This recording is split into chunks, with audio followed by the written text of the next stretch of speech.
Hey, everybody. Welcome to the Wise Guys. We love Monday nights, and we love being back together with Cougar fans from all over the world.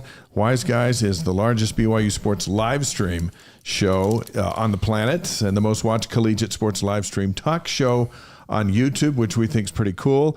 And we love bringing everybody together at the start of another big week. Every week is big. When you're in it, every game is big. Whether you win or lose it, the next one is just as big. Right. And so here we are, and it's great to have you with us and great to have you back. You were on assignment last week with the pregame show. Yeah. So B-Lo was in. Yeah, I had to go over and watch AJ get it done over there. So, I had to go over and do the pregame for BYU TV. For BYU TV. Yeah. So, it's great to be back, and it's interesting. Like you and I were talking about this the other day. We've done this, like if we count the last 2 years during football season, we've only done 3 shows when BYU's lost. We've done. That's amazing when you think about it. We've done 22 shows when they've won. And so, going perfect in this day and age is not. I mean, Texas Tech hasn't been perfect this year. They had a rough game and didn't play well and got beat. So, surprisingly, right? Mm-hmm. Surprisingly, but they had a game when they turned the ball over, they didn't do well. So the good news is that BYU's in a position that they still are in control of their own destiny. They don't have to rely on anybody else. They got 3 winnable games, 2 tougher than the last one. The first 2 tougher than the last one. But they're in a position to go get a rematch with Texas Tech and make things right. Hey, why not? We'll talk about that. People are already like, Michael Zimmerman's already in saying grades for BYU versus Texas Tech. Offense, D. Defense, A. Yeah, that's kind of it. So there you go. Hey, Wise Guys is presented by Brady Plus Eddie and Mountain America Credit Union. We're distributed by the Deseret News. Look for our new podcast tomorrow, wherever you get your podcasts, and we hope you can enjoy that as you're out and about. Yeah, make sure you're subscribed to our free email at wiseguys.com. You can also watch all of our past content if you go to that site, wiseguys.com. So many great guests that have been on the show over the last several years. And then we'd like you to hit the free subscribe button on your YouTube channel. We keep the show going, and it helps us to keep it going forever and ever the more subscribers we have. It's the holidays, and that's what you can do for us. Yep. It's just free. Hit that free Everything button. is free. Yeah, so that's our favorite price. Yep. Here's what we got coming up on the show tonight. We think you'll love it. A lot of BYU football, our Texas Tech recap, our TCU preview, the college football poll projections, what we think we might see tomorrow when they come back out, and then we'll hear from head coach Kalani Sitake. So that's all straight ahead. Be great. We've got Isaiah Kaufusi and Connor Pay, former football players at BYU and BYU-Pathway Worldwide affiliates that are going to come talk about both of those things. So BYU Hoops has another heavyweight showdown this week at UConn. Not at UConn, but against UConn in Massachusetts, in Boston on Saturday. We'll talk about that. That's just like big as it gets. They have to get past Delaware first. The Fighting Hens. Yeah. But the big one is Saturday night. The big one is Saturday. I have 2 games this week, and if they somehow dropped the one tomorrow night, that would be shocking. That would never happen, right? That's not going to happen. No. There's way too much talent to have that happen. How about this? The NCAA tournament is coming back to South Field. What about that run by BYU's women's soccer team in the Big 12 tournament? They win the championship. Who'da thunk it, as they say? But they got on fire. Yeah. Ellie Walbrook got scoring. They had a backup goalie. Like, you name it. Every Cinderella story you can think of took place in the tournament, and now they're set to host an NCAA tournament game. We'll give you the details on that as we get into the show. We'll also announce our Relight Athlete of the Week, and when we announce that winner for this week, you'll just go, yeah, that makes sense. That's exactly who that should be. Wise Guys is presented by Brady Plus. Brady Plus provides cleaning, food service, and packaging equipment, dispensers, and service and repairs with over 150 distribution facilities across the country, 6,000 employees. You can learn more at bradyplus.com. As Andrew says, good morning from Dubai. Good to have you on the live stream, right. Andrew. And then also presented by Eddie, HR and payroll software built for small business. Whether you run a dental office in Spanish Fork, Utah, or a construction crew in Lehigh, Eddie helps you hire, onboard, track time, run payroll, all in one place. Simple, local, reliable. built by business owners who believe people come first. See how Eddie can serve your team at Eddie.com. And by Mountain America Credit Union, helping people achieve their financial dreams for over 80 years. Whether you're buying a home, planning for retirement, or managing daily expenses, Mountain America has the tools, technology, and guidance to help you succeed. And there's a lot of information waiting for you at macu.com, MACU.com. We love that Mountain America is involved with us here. Mountain America is our title sponsor for Game Day. So we say BYU Sports Nation Game Day, presented by Mountain America, like 10 times during the pregame show. We love those folks and appreciate their support. Our Relight Athlete of the Week is presented by Redmond. The secret is in the salt. Learn what it can do for you at redmond.com. And when we give you the Relight Athlete of the Week, you'll say, yes, that's a good decision. That's an obvious decision. On the stream, Tennessee, Pensacola, Florida, Phoenix, Wisconsin, Heber City, Utah, and I'm still thinking about Dubai. Have we had someone from Dubai? I think once before we've had Dubai awesome. Here, maybe once or twice before, which is really cool. Yeah, we'll love the Middle East to be involved. Andrew, you've been on the show before, right, Andrew? From Dubai, I believe. If you go to that indoor ski resort, let us know what you think. Yeah, Tennessee's in the house, all over. Last week we had or 2 weeks ago when I was last here, we had some really cool. Yeah, we were all over the planet last week, that's just how we roll. Let's jump into some headlines, and we want your reactions to from what we just saw over the weekend. But I can tell you this: the TV details for Cincinnati BYU. This is usually when they're announced on Monday for the following week. But Fox and ESPN, they came out today and they said we're going to hold on that one. It's going to be part of the 6-day selection, so we'll find out on Sunday. When BYU and Cincinnati will be played, what time, what channel. And there's a lot of games this weekend that we'll talk about here in a little bit that'll have an impact on which network gets what game next week. Right. And they want to see if BYU's 9-1 and Cincinnati is 8-2 going into that game. And both of them are 6-1 in conference, trying to seal that second bid, because Texas Tech's pathway, we're going to talk about in just a sec, is I can't see them losing in these last two games. They've got a game, a bye, and a game. Just seems like they're going to dominate in those two games. So we just kind of pencil them in right now. I guess pencil, because anything can happen in college football. Their quarterback's got a stress fracture in his leg, so maybe who knows? Maybe anything can happen. Well, and their backup's out for the season. So who knows? I mean, that's why I say anything can happen in college football, but I would pencil them in anyhow. They're so good defensively. Number one in effective defense, number one in rush defense in the country. We saw that up close and personal. Yeah, we did. So I'm going to write them in, but then everybody else is waiting to see if it's Cincinnati or it's BYU. Andrew says, yes, I've been on the stream before from Dubai. There we go. Love the show. Howard's in from Anchorage, Alaska, now back from Japan, and he's back home in Alaska. So, Howard, thank you for taking us to the Far East, and now we're back in Alaska with Howard. The poll watch, the college football playoff rankings come out tomorrow, the new rankings. BYU's 7. You'll see that still on the ticker and stuff. That's from last week. How far are they going to drop? AP dropped them from 8 to 12. Coaches poll, 8 to 12. 12 still gets you in if you're in the top 12 in the playoff. The question is, where will they fall in the college football playoff? The experience this year has been the college football playoff has been a little kinder to them than the AP or the coaches poll, right? So my guess is between 10 and 12 is where they're going to go. I don't think they're any higher than 10. And remember, Utah is the floor for BYU right now. Because Utah was 13 this last week, there's no way Utah's moving down in the poll. They're going to stay at least 13, which means BYU can't be worse than 12. Because Utah's got 2 losses, and those 2 losses are to Texas Tech and BYU at home by worse than BYU lost to them on the road, and BYU. So if you're intellectually honest and you're that committee, you can't move them below Utah. So Utah would stay at 13. BYU at worst would be 12th. Now you could make a case that they could be 10th because with certain teams that are right there around them, and BYU's only loss is to whatever they decide Texas Tech is this week.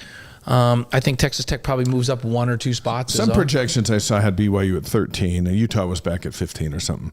But they had BYU at 13 with Vanderbilt and Georgia Tech or somewhere in front of them. Most of them have 11 or 12. Even if that's the case, you beat TCU, you're moving back in. Well, because all these teams now are starting to play each other that are in the top 12. The one, and I saw the one that had, it's CBS. CBS has had Utah and BYU ranked lower than everybody else by 3 or 4 spots all year long. Everybody else had BYU at 11 or 12. and had Utah staying at 13.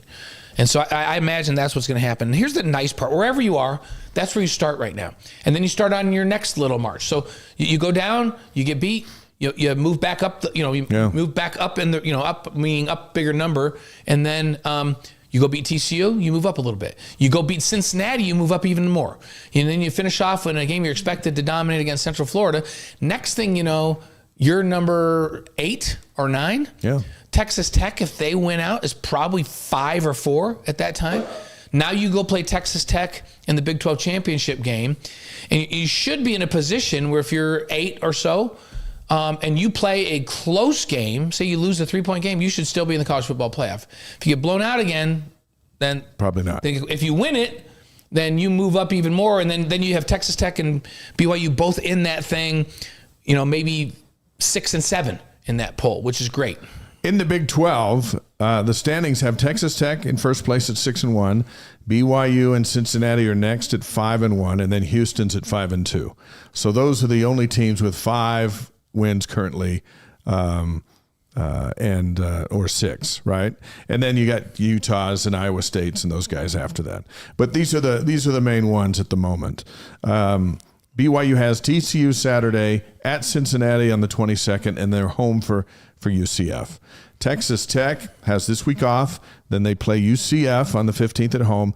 Then they go to West Virginia on November 29th. And West Virginia they've gotten a couple of wins lately, and they're starting to play a little better. That's a long road trip. If your quarterback isn't healthy, anything can happen. Yeah, that's Texas Tech has got the easiest road. That's the only possible one, right? Is that the quarterback's not well.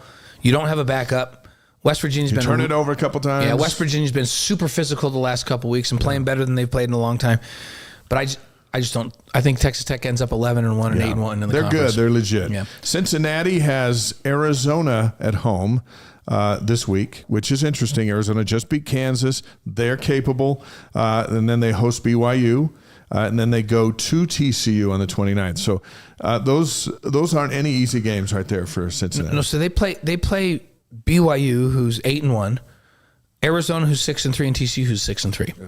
I think Cincinnati loses 2 of the 3 games down the stretch here. They could. I thought Utah exposed them a little bit. We'll see. They've had a bye week, and so we'll see what they do coming back with Arizona. And Houston's remaining schedule, they got TCU on the 22nd, and they're at Baylor on the 29th. Houston really doesn't come into play unless the Cougs stumble. Right. And the Bearcats stumble. But anyone can stumble.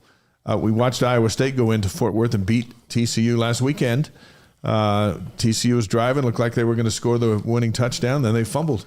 That's how you lose games. BYU turned it over 3 times. That's how you lose games. That's right.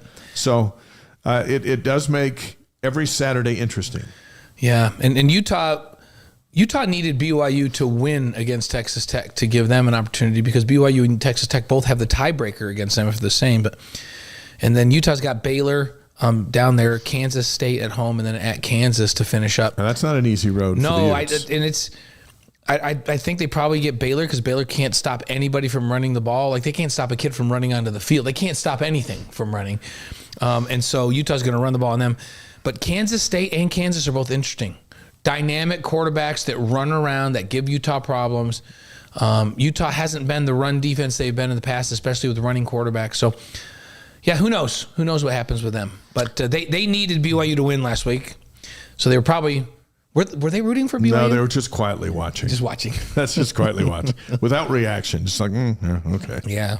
Red Raiders beat BYU 29-7. Before we hear from Kalani Sitake, let's talk about what we liked, what we didn't like. What we did like was BYU's defensive effort. They forced 5 field goals for the Red Raiders, and they made them all. And so we did appreciate that. On last week's show, we had the Marshes on, and they were overseeing the alumni activities there, and they were fantastic. And talked about Cougs Care, the book service project. Here's what we did like. We liked that Andy Reid and Patrick Mahomes taped a PSA about Cougs Care and the book drive. Yeah, it's awesome. for Texas Tech fans and for BYU fans. And so the whole thing was a tremendous success. We did love that. So we loved what went on off the field, and we enjoyed and appreciated the defense for the most part on the field, but there was a lot that we didn't like. Yeah, and one more thing on the defense. 5 field goals, and people say, well, why did they let him get in scoring territory 5 times? Well, guess what? 3 of those times the team turned the ball over, twice inside the 15 and once inside the 25. So they got the ball 3 times in scoring position. And BYU actually, 2 of those times pushed them back and then they kicked a field goal. So if you get 3 what we call like sudden turns in a game and they're all in scoring position and you only give up 3 field goals on that, that's a tremendous job by this defense. They played extremely well. Now that I've watched the film, there's a few plays they could have made, but they played pretty solid against a really good football team. So now let's talk about and here's the thing: if they play again, I don't think the defense needs to do anything different than they did in that game. They played good enough to win. They need to make, when they get their hands on a football or they have an opportunity for a pick, and we're going to cover this in AFR tomorrow, they've got to make a play or 2 on those kinds of plays. Outside of that, schematically, effort-wise, everything, defense doesn't need to do a different thing at all. Now, the offense, let's talk about that. That's a great setup for our Cougar Board question of the week. Cougar Board's the largest online community of BYU fans, thousands of posts every day. This one's from Dilbert, one of their insider subscribers, who says, assuming we get another shot at Texas Tech in the conference championship game, what can we do differently next time to have more success on offense against that defense? Yeah, so 2 things. The first thing is we've heard that they made some changes, not major changes that the average fan could see, but some things that they were doing schematically on offense that they felt like they had to change to go against this Texas Tech defense.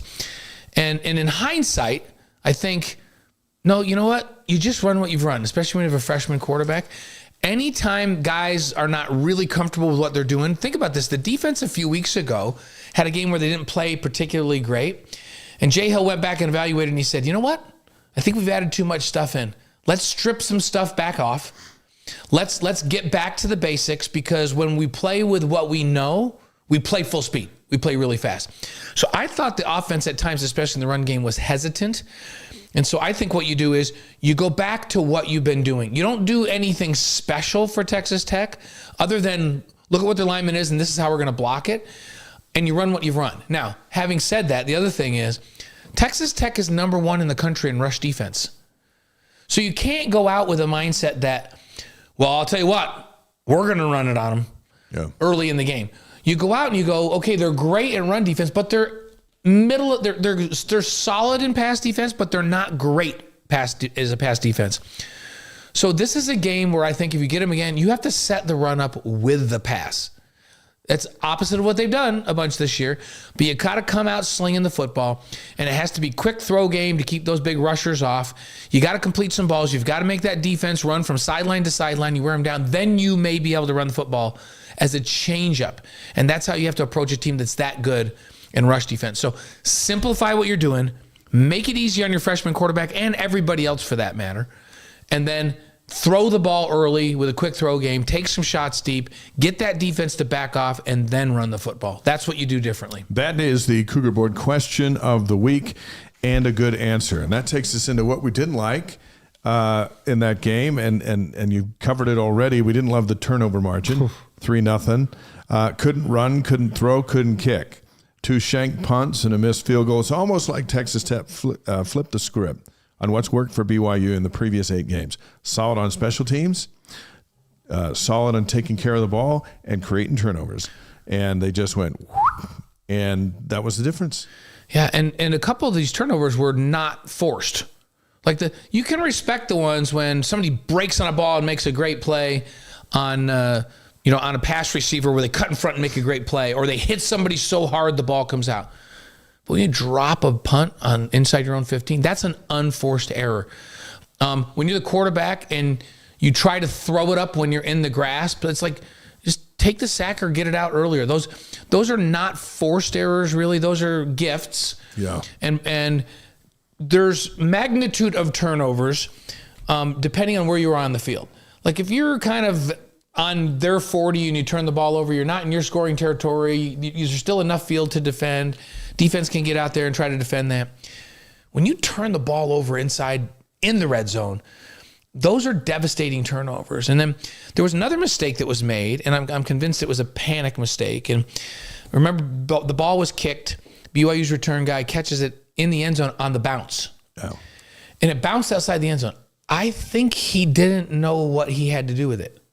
Think about it. You usually, when the ball's kicked into the end zone, you let it go over your head. You don't even catch it anymore these days. You let it go over your head. As soon as it lands in the end zone, it's a dead ball. Right? Instead, Cody Hagan brought it out. Yeah, I think he thought because it bounced outside of the end zone, he had to bring it out. Maybe. I think he got in a panic and had to bring it out. So we're going to cut him a little slack on it. But the result was they got the ball on the 10-yard line. Or the 11, I think it was. And with instead of the 25. And they didn't advance the ball offensively. And then they played with terrible field position for about a quarter after that. So in any football game, when two good teams are playing, there's about 5 plays that change the trajectory of a game. And in those 5 plays, the game's a good game if one team makes 3 of them and the other gets 2 of them, right? These kind of either or type plays. I can count 5 plays where they were like game-changing trajectory type plays, and Texas Tech got all of them. Yeah. You think of Evan Johnson's perfect position, perfect call to get a pick when BYU could have gone down on a short field and taken the lead, and instead the receiver comes back, he doesn't high point it, and they get a 57-yard completion, and they go down and score a touchdown. Yeah. Right? BYU fumbles a punt at a critical time when the game was still in reach. The other turnover when they were kind of driving. It's these 5 plays, and then there's a couple plays that Texas Tech made. Do you remember the touchdown catch on the side of the end zone, the fade ball? Yeah. Unbelievable throw, unbelievable catch. You can't cover it better than that, and the guy makes the play. So those 5 or 6 plays that make a difference in the game, they either made or we didn't make all 5 of them in this game. That's how you get a 29-7 game. And we didn't like that. No. That is what we did not like from that game. Let's revisit Brian Logan's 3 keys to victory, which he gave last week as he was in for Blaine. Win the turnover battle, -3. Minus. Establish the run. They went 27 rushes for 65 yards. 2.5 yards a carry. Minus. Against this team, like we want 6 yards a carry, but not against this team. I would give them a plus for 4 yards a carry. Start fast. BYU didn't score until the 4th quarter. Big minus. I don't know if we can have Bilo back on the show for a while. No, Bilo jinxed him. We'll never let Bilo come on again ever when we're playing a top 10 team. For 3. Notable games from the Big 12. What did we learn? Iowa State beats TCU 20-17. Yeah, TCU. I wanted to learn something about TCU. Iowa State's who they've been. They're physical. You know, they're pretty basic with what they do. TCU has the speed and the explosiveness that they've always had, but they're not quite as physical on defense as they've been in recent years. So Iowa State pushed them around a little bit. They weren't able to move the ball on offense because Iowa State was too physical for them, and they end up losing 2017. So I think we learned that TCU's not as – they still have speed, but they're not as physical as they've been in past years. That's what we learned about TCU. Houston beat UCF 30-27. Houston is one of the great turnaround stories of college football. Yeah. I don't know where they're going to finish out down the stretch here, but they're going to go to a big bowl game for the first time in a long time. And so they've got that thing turned around. And Arizona beat Kansas 24-20. And that had my attention because Arizona's going to go to Cincinnati. And they've got a little momentum. Arizona is a scary team because they have so much skill on offense. So, you know, they have a lot of speed on defense too. So they're capable of creating some turnovers, and they're capable of getting big plays over the top on offense, especially with Fafita playing quarterback. So, yeah, Arizona's a scary team. They absolutely could give Cincinnati some problems. Live Joyfully on the stream says, greetings from Pomona, California. Felt like the offense came out nervous like we used to against Utah during the painful years. Got to go in with more confidence and determination. They certainly did look like they were hesitant right out of the gate. Excellent point from Live Joyfully in Pomona. Let's listen to Kalani Sitake. Here's what he said this afternoon as he addressed the media, as he always does on a Monday during a game week. Here's the coach. Yeah, on to the next game. Obviously, having time to reflect on the game and learn from the film. Against Texas Tech. Proud of how hard the guys played. Obviously didn't do enough to put ourselves in a position to gain a victory, but I appreciate the effort and the willingness to be physical. So that was there, but way too many mistakes for us to be in a position to come back in that game and to put ourselves in a position to have a right to earn the victory. But a good opportunity for us to learn, and so we'll definitely learn from the game. I've said it before, to stay humble and stay hungry, and unfortunately, when you experience a loss like this, it makes it easier to be humble and hungry. And so we'll bank on that, and then we'll also bank on the opportunity that we can still learn from it, and we can still play better football. I just did feel like we played our best, and that was the worst timing. So that's my job as a head coach, to get these guys better, playing at their best, and I'll try to get that done this week. Looking forward to the matchup against TCU. Sonny Dykes a great coach. I've known him for a long time, and he and his wife Kate are awesome, great people, and amazing leaders. And so Sonny's done a great job with his program, and they're going to, I'm glad that we get to be at home. It seems like we haven't been at home for a while, so good to be home. But I know Sonny will have his team ready to roll, and it's not going to be easy. They have very it's a challenge, but I'm glad we get to be at home and get ready for that game Saturday night. Looking at what they do offensively, defensively, and special teams, they're tough, and they have tons of athleticism all over the place. They're a physical team too, and so this is going to be a battle. We have to take advantage of all the time that we have to prep for them, and looking forward to the matchup. And looking forward to bouncing back from this this bad taste that we have from the last game. But I say that Texas Tech did a great job. They're one of the best teams in the country, and we're looking forward to being better than we were last week and doing that against TCU. They have a great coaching staff too. You can see that Kendall Browse has done a great job with the offense, and then Andy's done a great job. Andy Avalos has done a great job with the defense, and the quarterback, we recognize him from before. We played against him, and he can get after you. He throws the ball. So thrown for almost 2,700 yards, and an effective runner, and he can hurt you in a lot of different ways, and he has weapons all over the place. And defensively, they get after you too, so they can make things really, really difficult for us, and we're going to have to be at our best to earn the victory, and looking forward to improving from last week to this weekend. So what questions do you guys have for me? There's the head coach in his opening remarks to the media today. We've been around Kalani now a long time, and you can tell when he's bugged. He was bugged after the game, and I think he's still bugged by the lack of execution. That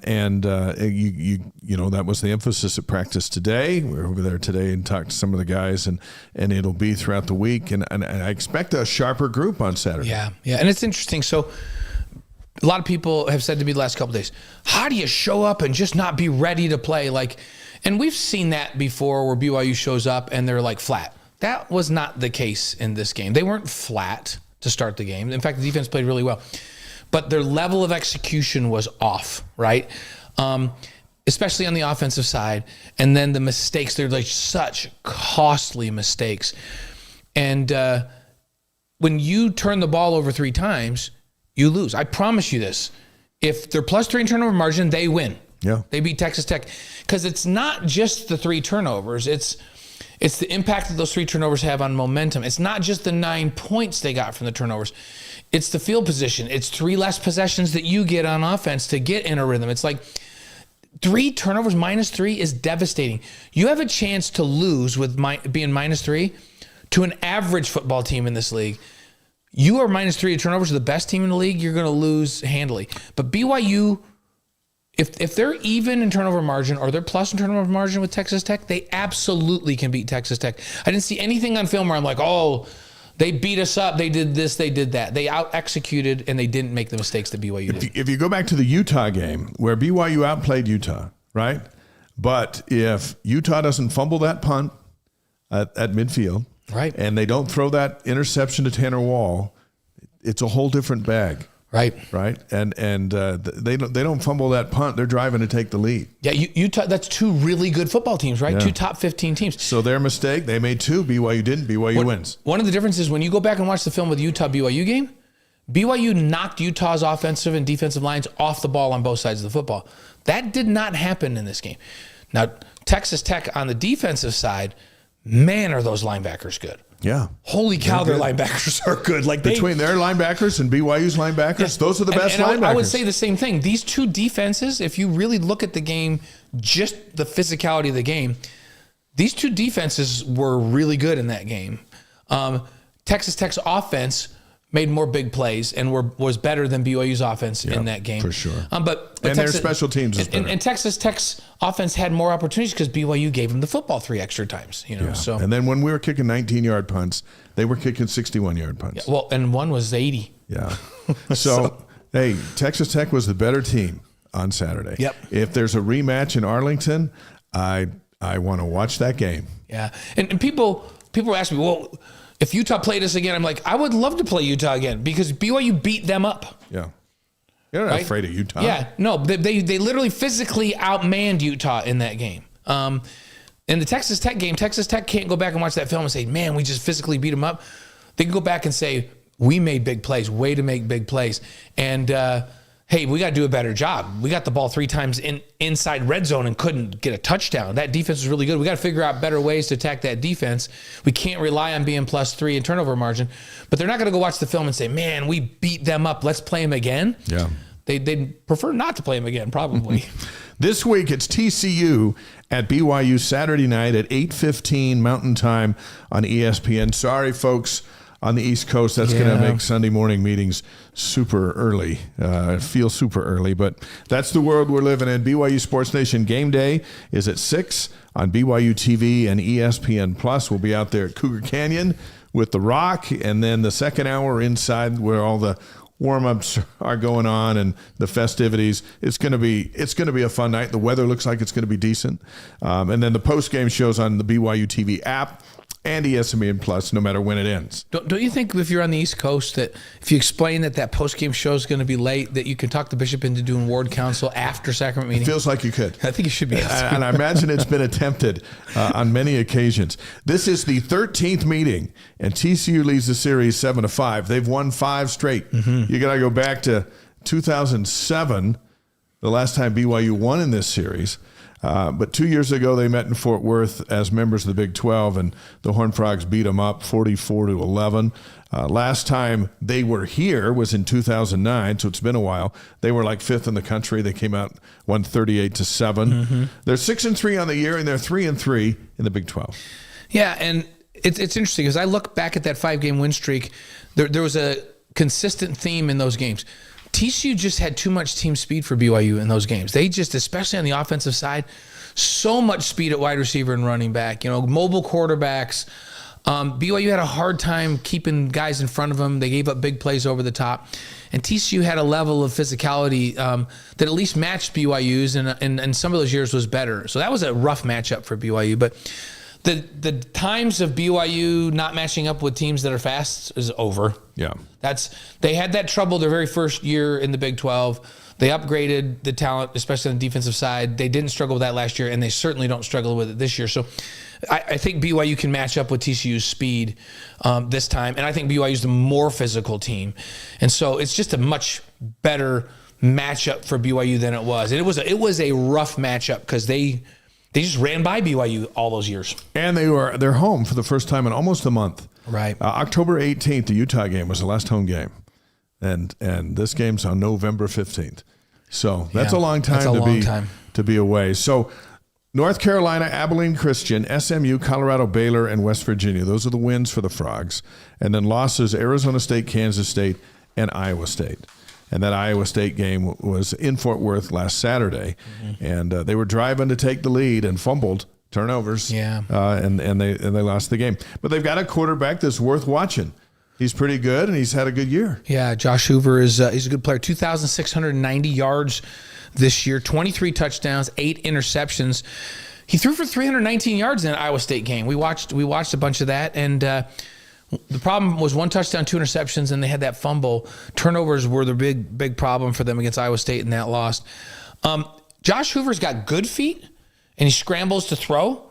But he's not like Avery Johnson at Kansas State or Dan Peary at Utah as a running back playing quarterback. Like he's not really involved in their called run game. He had 11 yards rushing against Iowa State, and then he had negative yards rushing the 3 previous games. So it's a little different challenge for BYU. The challenge is not speed at quarterback and the run game at quarterback. It's the way they spread you out and throw the ball over the field, and that's what Sonny Dykes does. And Josh Hoover's really, really good at running this offense. He threw the ball 50 times last week. So if you love offense and you like the ball in the air, and I know the defensive backs, Brian Logan, if he was here, he would say, Love that. That's just more chances for interceptions, right? Right. But it should be a fun game. And Josh is a fun quarterback who's played really, really well. Eric McAllister is his big target, 48 catches, 838 yards, and 8 touchdowns. So he'll be one of the guys he's out there throwing to. And Caleb Elarms Orr, 92 tackles at linebacker. This is a linebacker league. There's so many good linebackers. And he's a great player. And McAllister, their wide receiver, people remember him. He was good 2 years ago when BYU played him. And so he's a big type wide receiver, 6'3", 205 pounds, can run really well.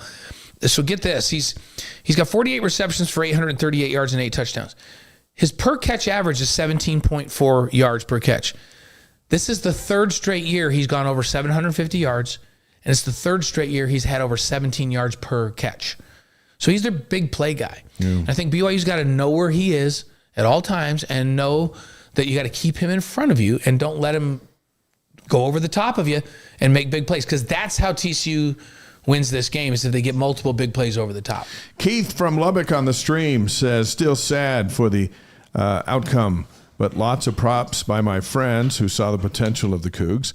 I'm excited to be able to attend the TCU game this week, so coming to town. Keith, we hope you have safe travels. BYU's picked to beat TCU by 4. The line opened at 6.5 and then was bet down to 4.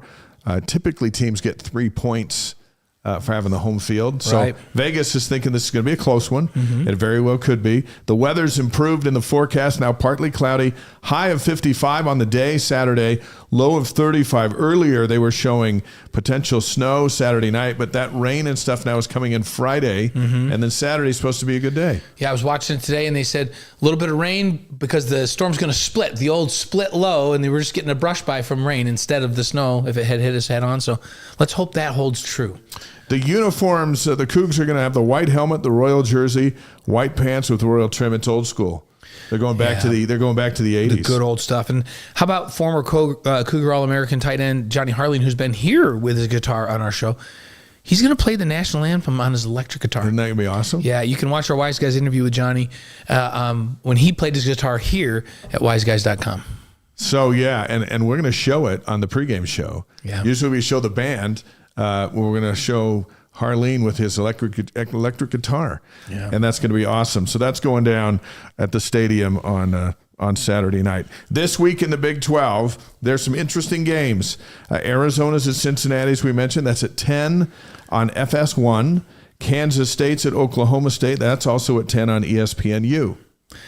Yeah, West Virginia's at Arizona State, 11 a.m. on TNT, and Central Florida at Texas Tech at 1:30 on Fox. Utah's at Baylor at 5 Mountain Time on ESPN2. Baylor's quarterback's going to have to get hot for them to have a chance down there. That'll be an interesting game, and then we're the nightcap. Yeah, TCU and BYU are at 8:15, and that one on ESPN.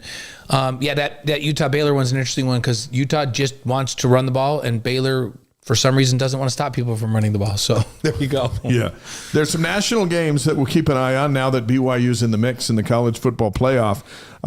These are the AP rankings because the new college football playoff rankings will be out tomorrow. But number 11, Oklahoma, is at number 4, Alabama. A lot of the projections have Oklahoma ahead of BYU in the new poll that comes out. They have 11 and 12, so a lot of them. That's Oklahoma loses, BYU wins, they're out. They're out, right. Florida's at, number 6, Ole Miss. You never know with that one. Texas is now number 10 in the AP this week, and they're at number 5. Georgia, a loss for Texas. They're out. Is Texas it's number 10 with 2 losses, right? Yeah. And Oklahoma's at number 11 with 2 losses. So the 3 losses, you can't be in front of a one-loss team. No way. And then number 9, Notre Dame is, I think this is their last actual challenge of a football game.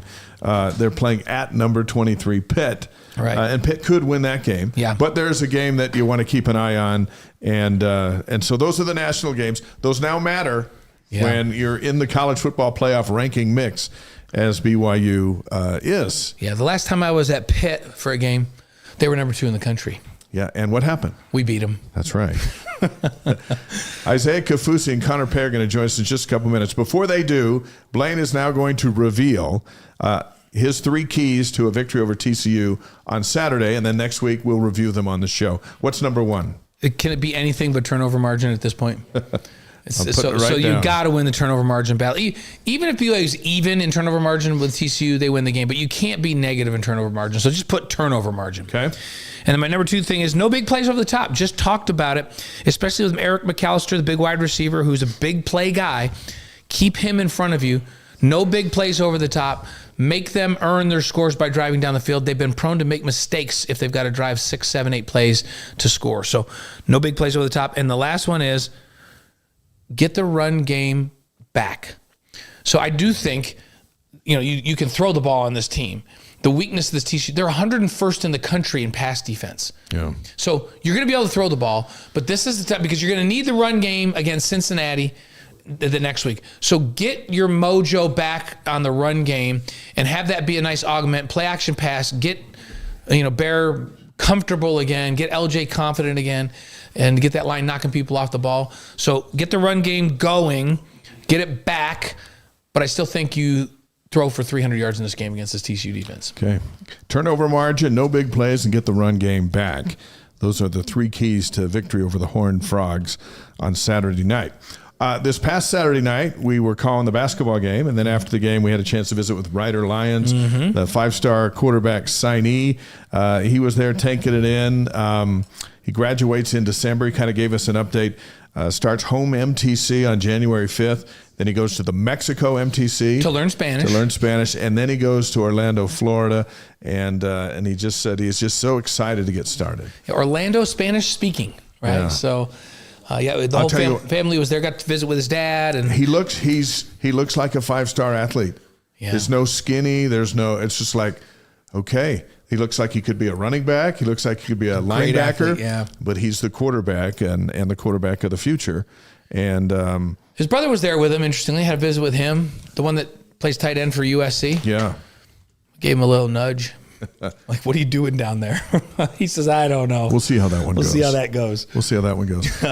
I think our stars are ready to join us. Let the stars come in. Hey, Steve, will you bring the guys over? We're gonna have a fun conversation. We're gonna do like a major shuffle. Blaine's coming over here, and our guests are going over there. Our pleasure to welcome a couple of familiar faces back to the Wise Guys, both longtime starters at BYU, one at linebacker, one at center. Good to see you. Our pleasure to welcome Isaiah Kaufusi and Connor Pay back to the show. And we'll let them get their headsets on, pull their mics in, and we love having these guys here. These are 2 beloved BYU football players, and I think one description. And we're not just sucking up, right? One description that we would often get in relation to you 2 is you gave everything you had in every game and didn't leave anything out there, and that's part of your makeup. And so we applaud that, and we're great to have you back. How are you guys? Good. It's good to be back. Yeah, really good. Thanks for having us on. It's good to see you guys. We've just been breaking down the Texas Tech game, so let's jump in and get your take. What'd you think? What'd you see? Let's just start with that, Connor. Oh, you want me to go first? Yeah. Okay. Coach. Yeah, exactly. Now I have to. And I know you just came from practice, but we'll respect that. But what did you see as you saw it firsthand? Just poor execution. Yeah. Really, that's all it was. And there really weren't any massive problems. There were a bunch of little ones, right, that turned into a big problem, obviously. Right. And so, I mean, it's 1 or 2 guys not getting it done on each play that makes an offense stall, right? Like, you need consistent execution across the board for multiple plays to sustain drives, and that's what we were lacking, right? It was just a few mistakes here, a mistake on this play, a mistake on this play, and then you're just not able to get anything going. And then, because obviously that's a really good defense, and I'd say probably one of their most important traits is their consistency. They don't make very many mistakes. Right. They're going to make you earn every yard. And, because I didn't feel like we were outmatched or anything like that. I don't think we were out physical, honestly. After watching it, I just felt like we made too many mistakes that were costly. Because honestly, they were average giving up about 75 rushing yards a game. We almost had that in the first half. Yeah. Right. It's not like we weren't able to run the ball. It's just now all of a sudden we're at a deficit, and you got to throw your way back into it for the rest of the game. And that's exactly what they wanted, so they could utilize their high-level pass rush. And, unfortunately, we made too many mistakes and put ourselves in that position. Turnovers, we talked about, Isaiah, that just can kill a team, right? Yep. And because it gives them, in this instance, 3 extra possessions. It's a momentum killer. It gives them short fields. How big is that? I mean, can we overstate it? No, honestly, that was kind of my biggest, thing about the game was we turned the ball over too many times. Historically, our defense has been great, I think, at causing turnovers. And we had a couple. I think Glasgow had one where he almost kind of came out. It kind of came out, but it was in there. In those big games, possessions are everything. And when you can take a possession, it's the difference. And so when you give away 3, it's hard to claw your way back. Defensively, forced 5 field goals, and a lot of those fumbles were covered inside the 20. I thought the defense was fantastic. The linebackers had a bye week to kind of get some health back, and Glasgow and Kelly and Acera were all in. They looked as healthy as we've seen them in a long time. Yeah, they looked good. And, in those games, it's just hard when the defense is constantly on the field and you're backed up and you're in a bad position. And so it really is a 3-phase game. You've got to play really well on special teams. You got to play really well on defense and on offense. And so, just the mistakes in special teams and then the short fields, for the Texas Tech offense is just hard. Yeah, Connor, I was glad to hear you say we were talking about this, and everybody just assumes when you can't run the ball or you struggle, and we didn't really try that much in the second half, but or you don't stop a team, that somehow you got manhandled at the line of scrimmage. And I got to watch the film last night, and I made, as I watched both sides, I'm like, no, this wasn't Iowa State 2 years ago, or West Virginia, or West Virginia 3 years ago, or I'll take you all the way back. We played Ohio State one year when they were in the top 5, and I remember saying, I think if they lined up and they told us put all 11 guys in the A gap because they're going to run the A gap, they still would have gotten 9 yards. We wanted the game to end because I was like, they should do running clock in the second half. We cannot stop these guys. It wasn't like that, was it? No, not at all. Not at all. And that's, when you play a high-level defense that is extremely consistent, they'll capitalize on every one of your mistakes. And that's what happened.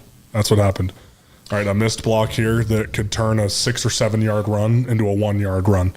And next thing you know, it's second and long.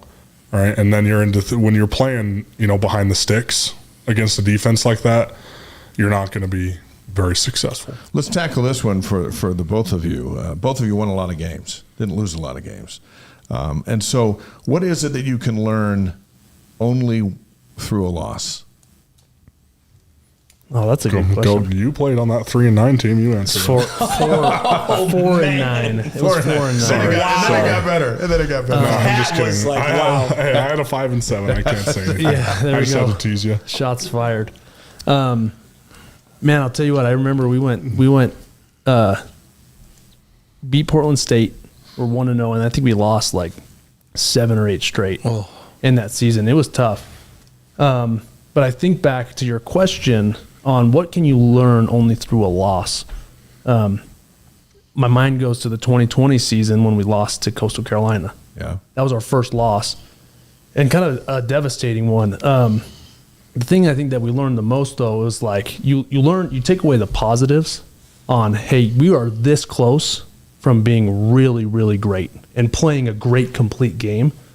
And so for me, it's what you learn in that loss is the small things. Hey, there's 1 or 2 guys that are just like almost there.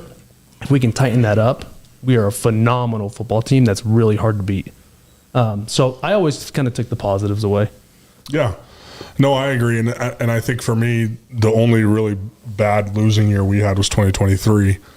And I think about what that did for us in the offseason, like how the focus and the edge that everybody came back with come January, and the urgency and the motivation to improve.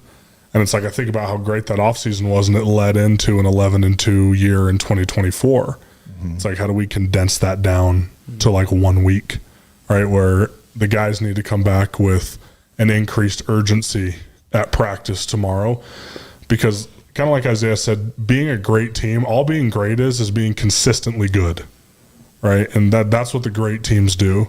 And we lacked consistency last week. And so every guy needs to look in the mirror and be like, okay, why didn't I execute my job on this given play? Right? Don't turn around and point fingers and all that stuff. Like you all you do is you look in the mirror and say, what did I do that hurt the team and how can I fix it? Right? And you make a plan and you attack practice that way throughout this week to where I expect the guys to come back and execute at a very high level in practice to where there's very few mistakes. And it's minute details, right? Minute details. We line up wrong in this formation or something, or someone goes the wrong way on a play or something like that, like trying to eliminate those as best we can. I expect them to come back with a certain level of urgency because there's just something about the kick in the butt you get from losing and being embarrassed, right, on the national stage that just brings a certain kind of urgency that you can't really get anywhere else, in my opinion. Yeah, I think one thing, too, to add to that is it kind of exposes the leadership. One thing that I love about the loss is how are the leaders going to respond? Because they're the ones that are going to drive and right the ship with the rest of the team. And so when Connor says, we'll see come tomorrow what's going to happen, I think we'll know how the leadership has responded to that loss. The college football playoff poll will come out tomorrow. BYU is obviously going to drop. How far do you think? Do you guys have an opinion on where you think they'll be? Don't care. Don't see. He has to say that. What? No, I don't have to say that. It doesn't matter. If we win, it doesn't matter. So just keep winning. It doesn't matter. It doesn't matter. If we take care of business for the next 3 weeks and get a chance to go to Arlington, it doesn't matter. None of those rankings matter at all, right? And so I think one of the things that happened last year and maybe even a little bit this year is you pay too much attention to the outside noise. Like we got up to rank 6th last year. Right. And we're feeling ourselves a little bit. And then we go and lose to a very average Kansas team. Right. And so it's like, just block it all out. The good and the bad. It's all poisonous, to your mindset as a player. Because at the end of the day, it really doesn't matter. None of it. Right, is if you win, that's what matters. But isn't that the deal? Because you grow up on the side yard living these things. You're in the big games. You're making the big plays with your brothers and this and that. And now all this hype comes as you win and your stadium's full and everyone wants to do interviews with you. I mean, it's almost a combatant against human nature for young players to deal with. And nobody deals with it great. And I guess the only way to learn how to deal with it is to go through it and go, well, maybe I didn't deal with it the best. Yeah. Right. Yeah. And I think last year that exposed that. Yeah, The leadership, they are, in that leadership council meeting every Monday. Yeah. And they're saying, hey, here's how we're going to turn this thing around. Remember last year? Not again. Right. Yeah.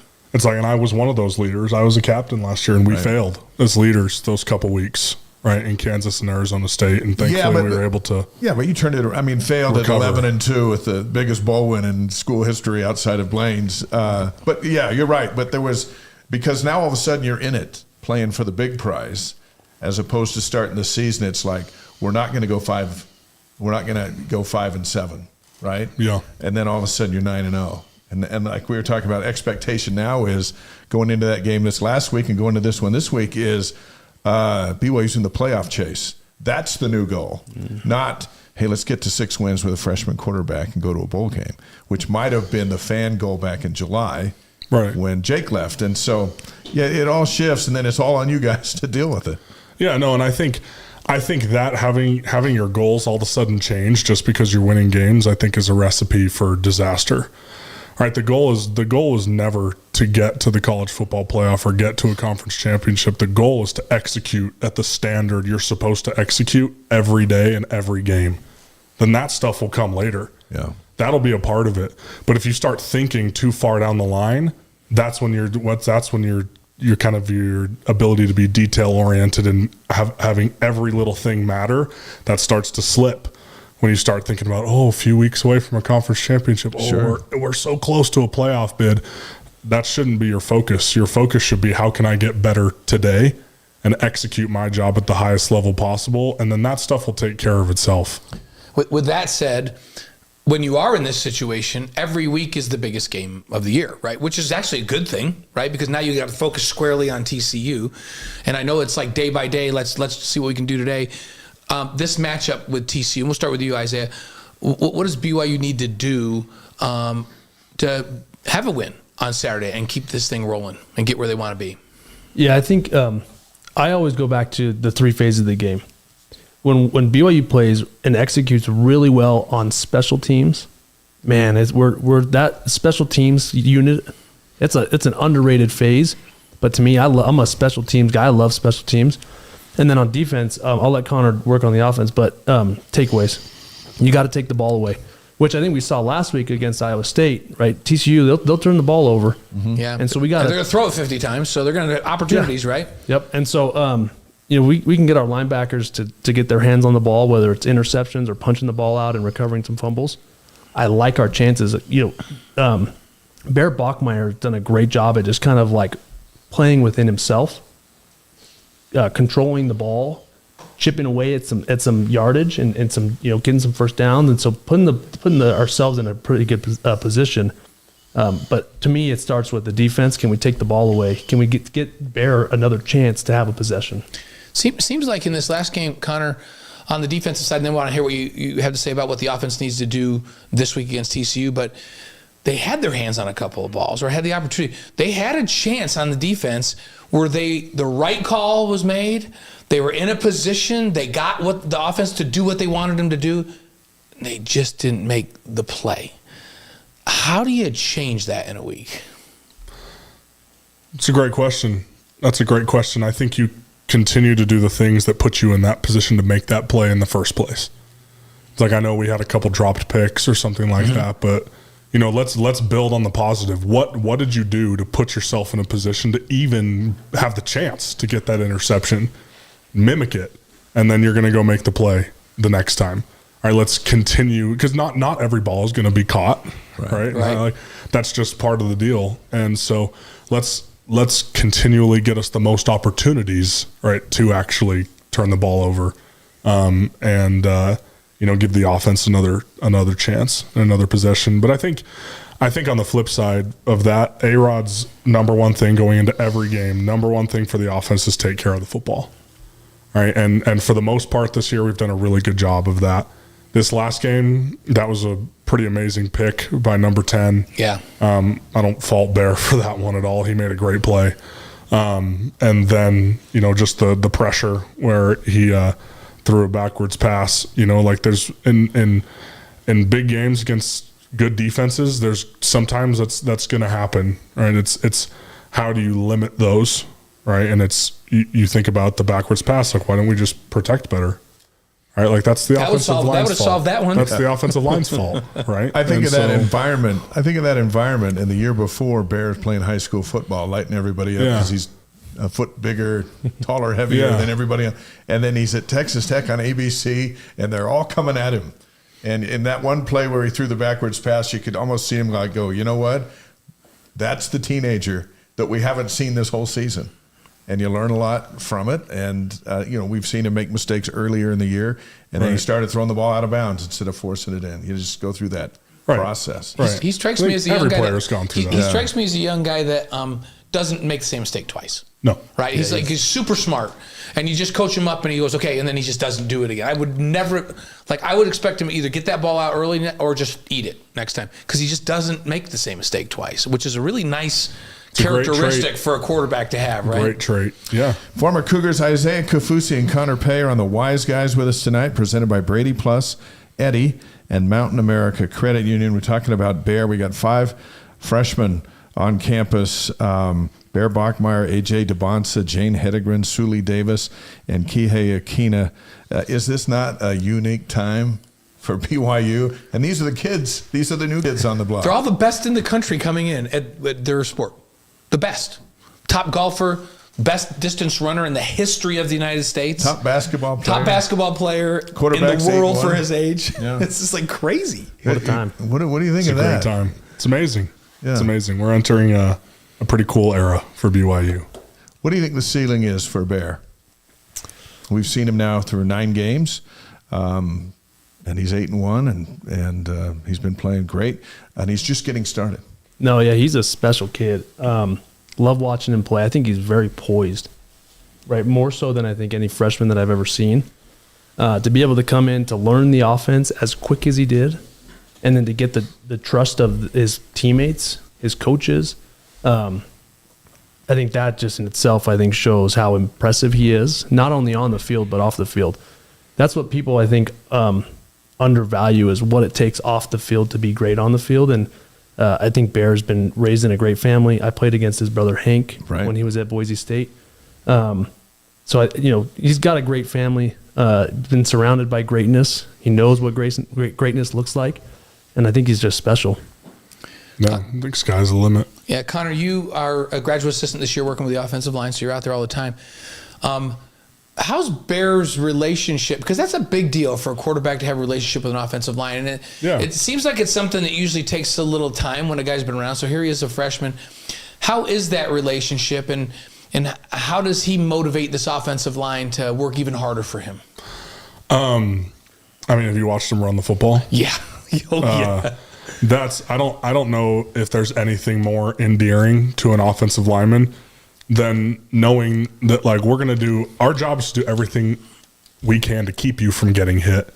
But knowing that you're willing to run somebody over to get in the end zone or put your body on the line the same way we put our body on the line for you is very endearing to an offensive line. And so I think Bear, just with the way he plays – earned the respect of really the entire offense very quickly. But, when you watch him being willing to run through somebody, and don't get me wrong, we don't want him doing it all the time. But, like, in those critical moments when you need a yard, you need a first down, or he runs somebody over to get in the end zone, or knowing that he's not going to go down on first contact and he's willing to put his body on the line for his teammates in situations where it's necessary, that's a very special thing for an offensive lineman to see that, and it makes you want to make sure that you keep him upright in all the other situations. Like, hey, we need him feeling great, so when we need that 1 or 2 extra yards to get in the end zone, he's feeling good enough to give us that. So, from the defensive side, how do you see Bear becoming an even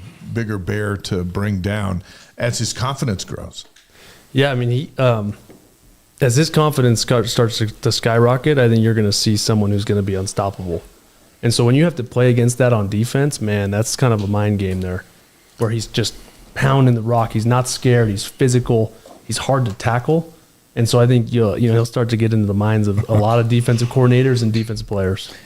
He's got a lot of. We've said it. He's got a lot of Taysom Hill in him, minus the experience, and maybe and not the speed, but maybe he's got when he has a better arm. Certainly at this stage in the college game than Taysom had, but the fearlessness of once I get past that defensive line, I am the biggest guy out there. So why would I not run over them or jump over him? Does he? We heard a conversation. They were talking and. Somebody said, what are you up to? I heard you're 260. And he was like, hey, you got to fuel your body. And he was like, acting like he was owning it. He's not. Is he 260? No. I don't know. I don't know if he's actually 265. Like he was like actually going along with it. I was like, come on, Bear. You're like, I think he's like 240 maybe, right? But he was owning it.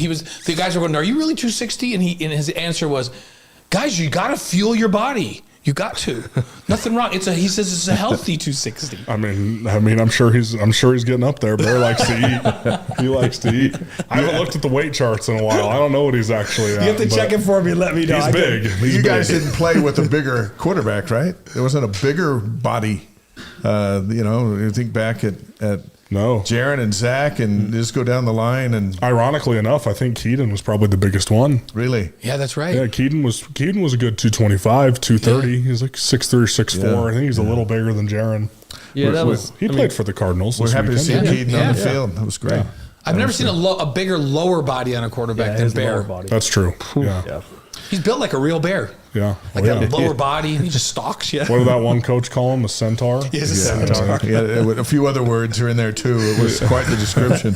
Connor, pay Isaiah Kaufusi on the Wise Guys live on YouTube, Facebook, Twitch, and wiseguys.com. BYU's expanding its brand just as BYU-Pathway Worldwide is expanding the educational opportunities for tens of thousands of folks. And they're a sponsor of this show, and we appreciate that. Both of you played significant roles in this development and relationship of the concept of BYU-Pathway Worldwide and what it can do for young students all around the world, especially in Africa.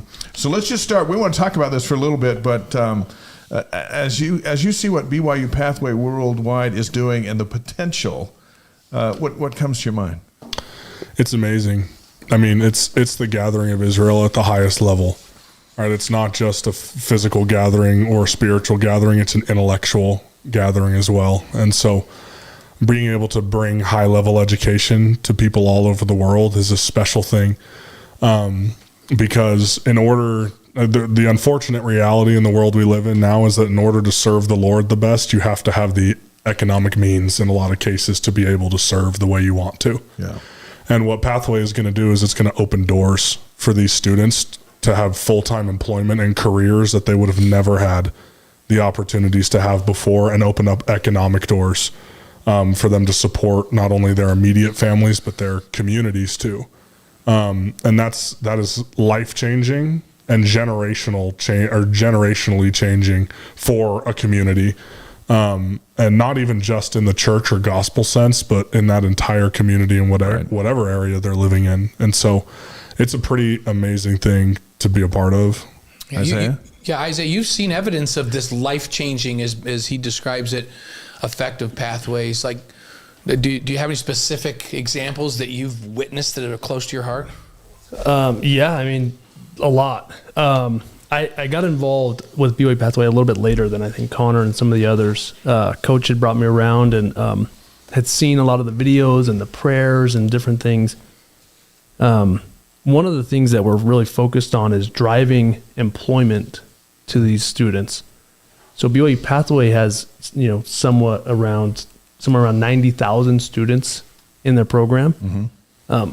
One of the things that they're seeing is, hey, what's next, right? And so as Connor and I have started to kind of wrap our minds around how can we help this effort, there was one gal in particular in Mexico who her husband had lost her job.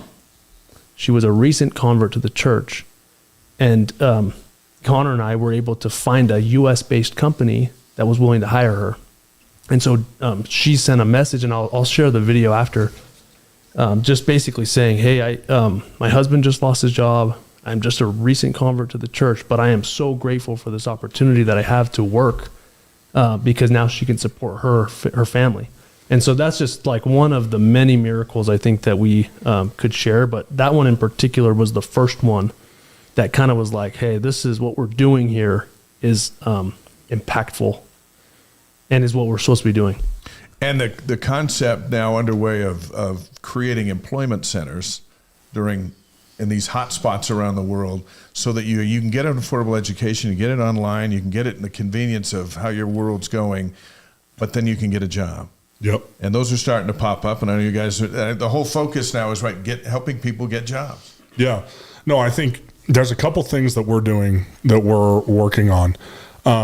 One is essentially a company that we started with Kalani and some other partners as well. Obviously, Kalani has wanted this relationship with Pathway to grow for a long time, and he's wanted to do more to help them. Obviously, he's the CEO of BYU Football, so he doesn't have time to do it on his own, right? And so he needed people to help do it, and that's kind of where Isaiah and I came in to kind of help build that. And so we have one company called Makeke Ventures that is essentially operates like a business process outsourcer, where we go to companies and we help them hire Pathway students and make it just a streamlined, easy process.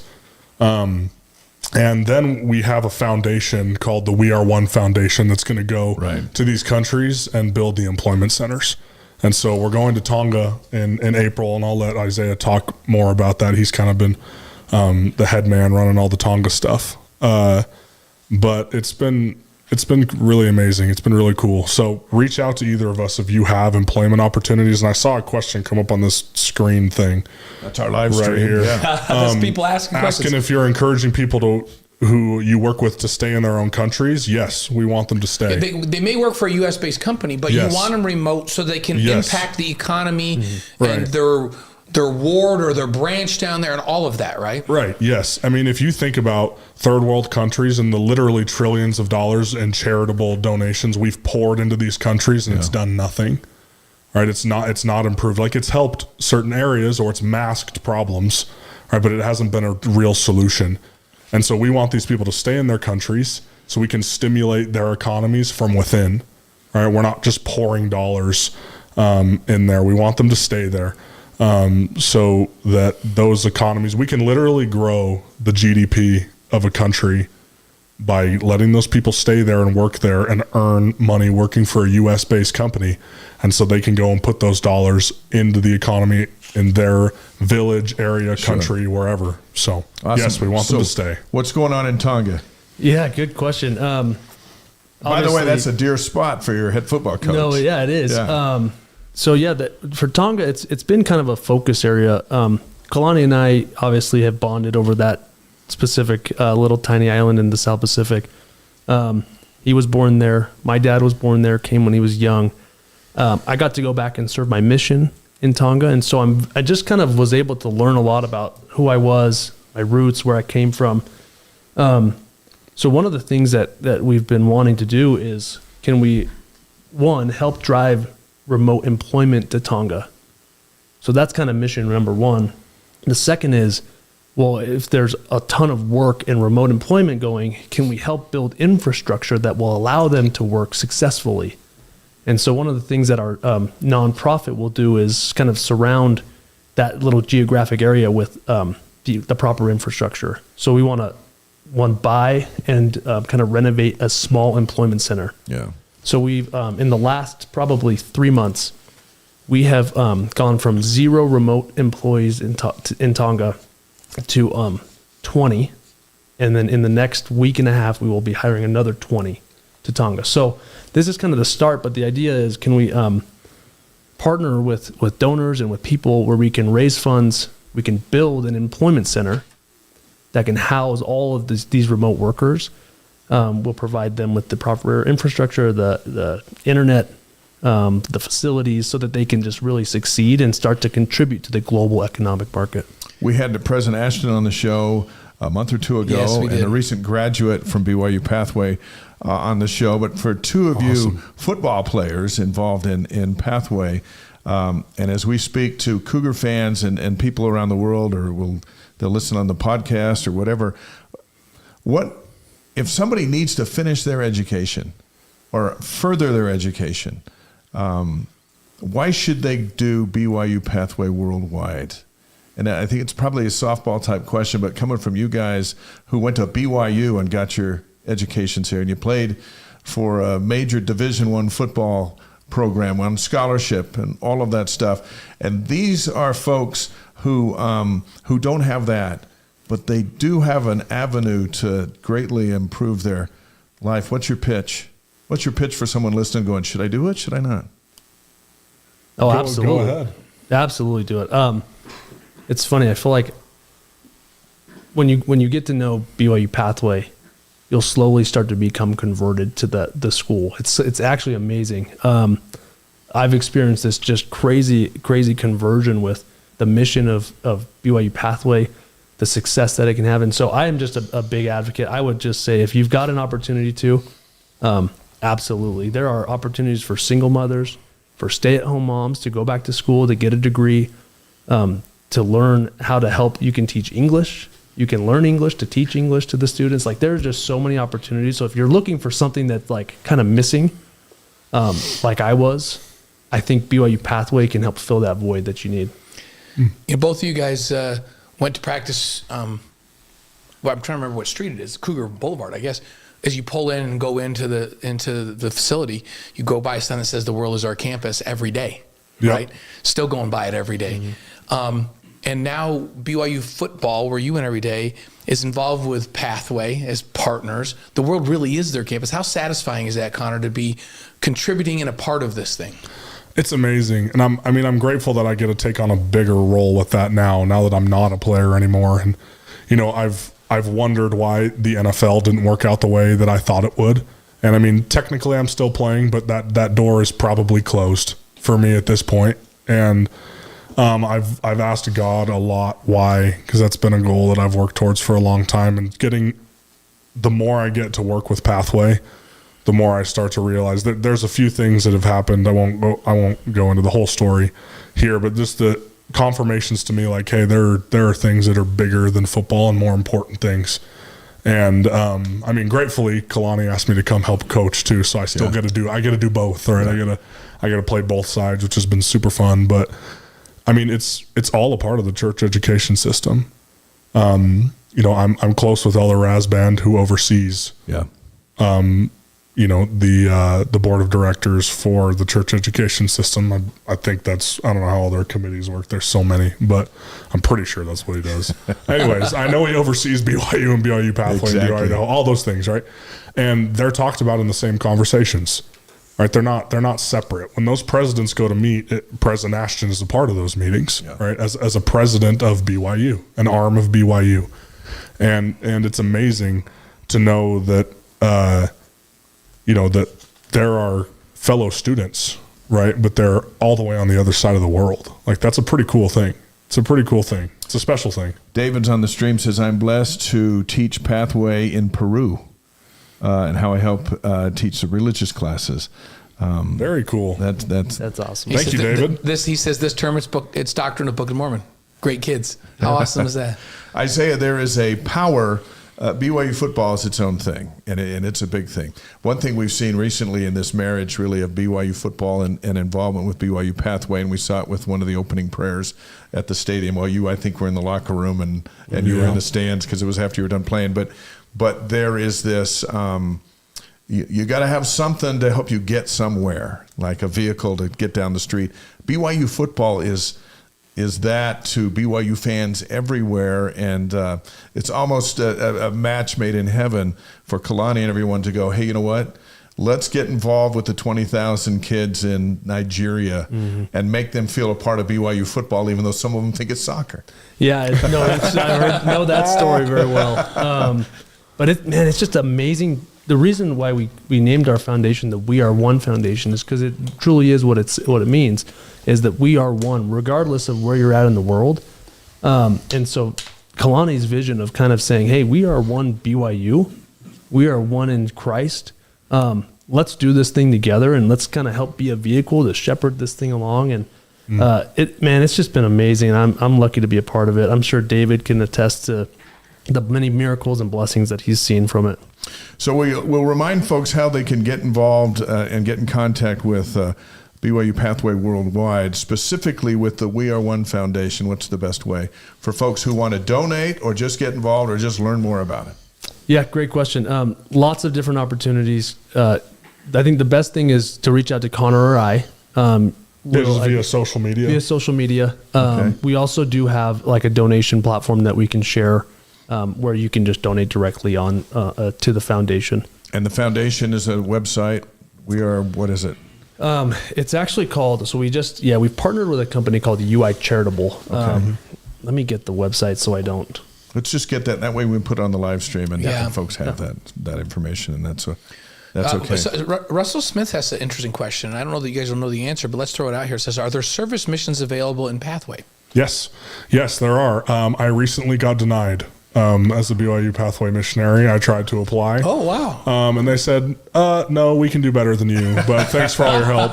I think they probably thought you're actually I wasn't old enough. Apparently you have to be 26. I'm 25. Okay. He's not kicked off his parents' insurance yet. Wow. Close. You're getting close. That's true. I am getting close. So there are missions. So that if somebody's interested in that just contact Pathway office. Yeah, go to the BYU Pathway website, and there's in one of the drop downs on the side, there's an area that talks about where you can get involved, and there's links there to fill out an application to become a BYU Pathway missionary. It's actually very simple. The commitment is around 10 hours a week, right, of working with Pathway students and making sure they're on top of their classes or anything else they help with. And it's, if you guys got the chance to watch the BYU Pathway documentary after the Sunday afternoon session of conference, you kind of got to see a little bit about what some Pathway missionaries get to do. Jump on Zoom calls with people from all over the world and help them along in their progress. How cool is it? And did you find it? I did. Okay, let me just plug it real quick. Okay. So it is givebutter.com/We Are One Foundation. So give butter, BUTTER. Yep. .com/We Are One Foundation. Give Butter is a platform that makes it easy to donate. I was going to say. So that's why, we're on. Butter is donations. You don't forget Give it. Butter. You don't forget it. Give Butter. Those will all be linked. We're going to have a We Are One website up pretty soon where all this will be linked. And send it to us and we'll get it out there too. Yeah, thank you. We're all in on this. Yeah, Thank you. We'll So yeah, if you're rich, use that link. Yeah, or if you aren't rich and you just want to help anyhow. Yeah, no, that was a joke. That was a joke. But if you are blessed, if you're loaded like Dave, that's true. you should give a lot. I expect a pretty large donation. That's why we got you guys on this show tonight. That's what we're doing. It's the only reason we agreed. So come on. In the football office, in the team room, and I'll try to paint the picture, then you guys explain what it's like being in there. The whole team's in there, and then up on the big video board, there's like 100 different Zooms with students in Africa. And they're looking at the football team, and the football team's looking up at these guys. And some of the football team guys have been pampered their whole lives, right? And they're pampered at BYU. Every want is facilitated there.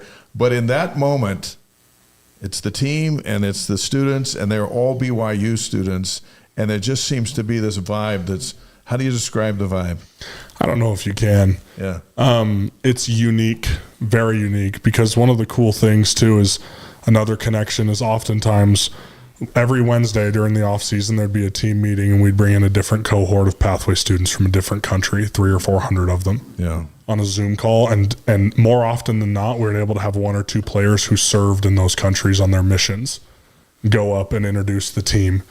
And it's pretty amazing. It brings a special unity, because like you said, in that moment, we're all just BYU students here together.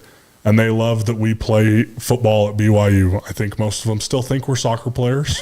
And the impact goes both ways, right? I mean, the students are like, oh, I can't believe this. Yet the players are also going, wow, this is... No, it's amazing. Isaiah put a chart together a while ago when we were first starting the foundation that shows the correlation between BYU football and the amount of service they give correlates to the amount of wins. And there's the More to Life program that Isaiah helped start late in his career at BYU. Before I got there, I got to come in 2020 at the tail end of it before it was kind of taken from them, unfortunately. And you see the correlation of wins just boom, boom, boom, every year that the More to Life program. And then the athletic department kind of took it over, and it kind of wasn't really like a football thing anymore. And then it ended up dying out, unfortunately, a couple years later, and the wins. And then now here we are. We get the Pathway stuff going, and all of a sudden, going back up. There's something to be said for service. You see the comment on the stream from Jan Gardner or Connor? Can you see that one? Read it. Yeah. It says, Pathways is blessing lives. Found myself a single mom. Needed something and just always wanted to finish my degree. Love that the church is helping all around the world. It's amazing. I just got the chills. Yeah, that's the point. That's the whole thing right there. All right, let's do 5 questions for Isaiah and Connor, presented by Strategy Square. Chantel runs Strategy Square. She is a Pathway graduate. Whoa, as well. Amazing. That's learn awesome. what she can do to help your company's social media reach grow at strategysquare.co. So she does all of our social media, and she is a sponsor. That's awesome. So you're the one that makes Dave wear that weird tuxedo for all the promotional videos. No, believe me, he chose to do that on his own. Marketing 101. Yeah, it's just like nobody understands. People are like, I don't know what he's talking about, but I'm going to find. Why is he in a tuxedo? My fiance sent me a screenshot of that video 10 minutes before I got here, and she's like, "What are you doing? Are you gonna be wearing a tux too?" And I said, "No, that's a Dave thing." I've worked with him for over 30 years, and what I've learned is just don't even question it. Just like, just if he let does it roll. something like that, it's like, yeah, you know what? If let it roll. If the man wants to put on a tuxedo and something caused your wife to stop and watch that, go, oh, he's going to be on that show tonight. Okay. Yeah. Okay. mission Look accomplished. good, feel good, play good. That's it. All of that stuff. Yeah, There we go. Nobody knows what goes through the head. This right We've here. asked these two grads to reveal their top 5 classes that best prepared them for their life that they took We at gave BYU. you this. Dave gave you this ahead of time, right? So you're, Yes, you're they right have with time me. to do that. Yep. Yeah, something like this you can't throw on. I can't ask Blaine what his top 5 classes were. I wouldn't do that to him. No, you know the old saying, I didn't go to BYU to play school. Yeah. No, I Yeah. did. I actually did. That's how I feel. You said to we're ask for talking to 5. two I can't student think of 5 athletes. that I enjoyed. These are 2 student athletes. I didn't say enjoy. You know what? Best prepared you for I life. like statistics the second time better than the first time, and also Zoology 260 the second time better. So. Yeah, I enjoyed humanities at Rick's and BYU. All right, so Isaiah, let's start with you. Let's go back and forth, one after the other. Oh, boy. And here's our theme. It's going to be a short segment. Our top 5 classes that best prepared you for life at BYU. Okay. My number 1 is going to be Stats 121. Stats. Huh, I just said that. My professor, President Shane Reese. Is that right? Oh, did Yo. he teach you sports analytics in that class? He did not, but he It's somehow not a real answer. convinced He's me. sucking up. No, I'm not. He convinced me to take I'm just stats. kidding. He's a stats guy. I'm a stats major. All right, Connor, Stats what's 101. number 1 for you? Number 1 for me was MCOM. David Smales, business communication. Right. That was Yeah.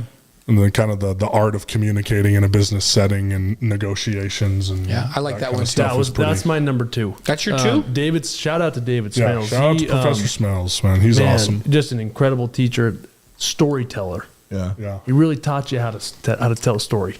Is it Yeah. Smales? Smales. Yep. Wasn't Judge Smales in a I don't know what? Yes, he was in Caddyshack. He's in Caddyshack. Okay, Oh my goodness. who's your number 2?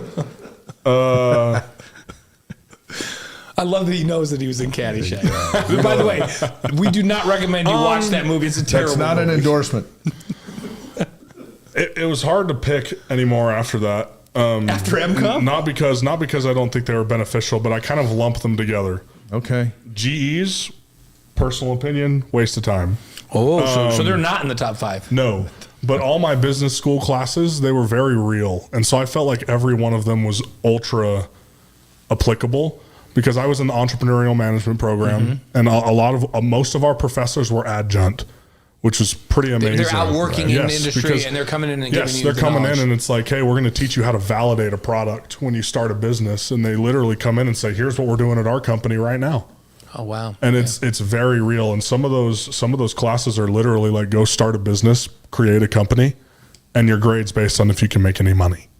Wow. Right. And it's like, you have to do something real. And so I thought those were extremely beneficial. So really almost every class I took in the entrepreneurship program was pretty Pretty amazing. You just thrown all those classes into your top So you're 5. saying that's 2, 3, 4, and 5?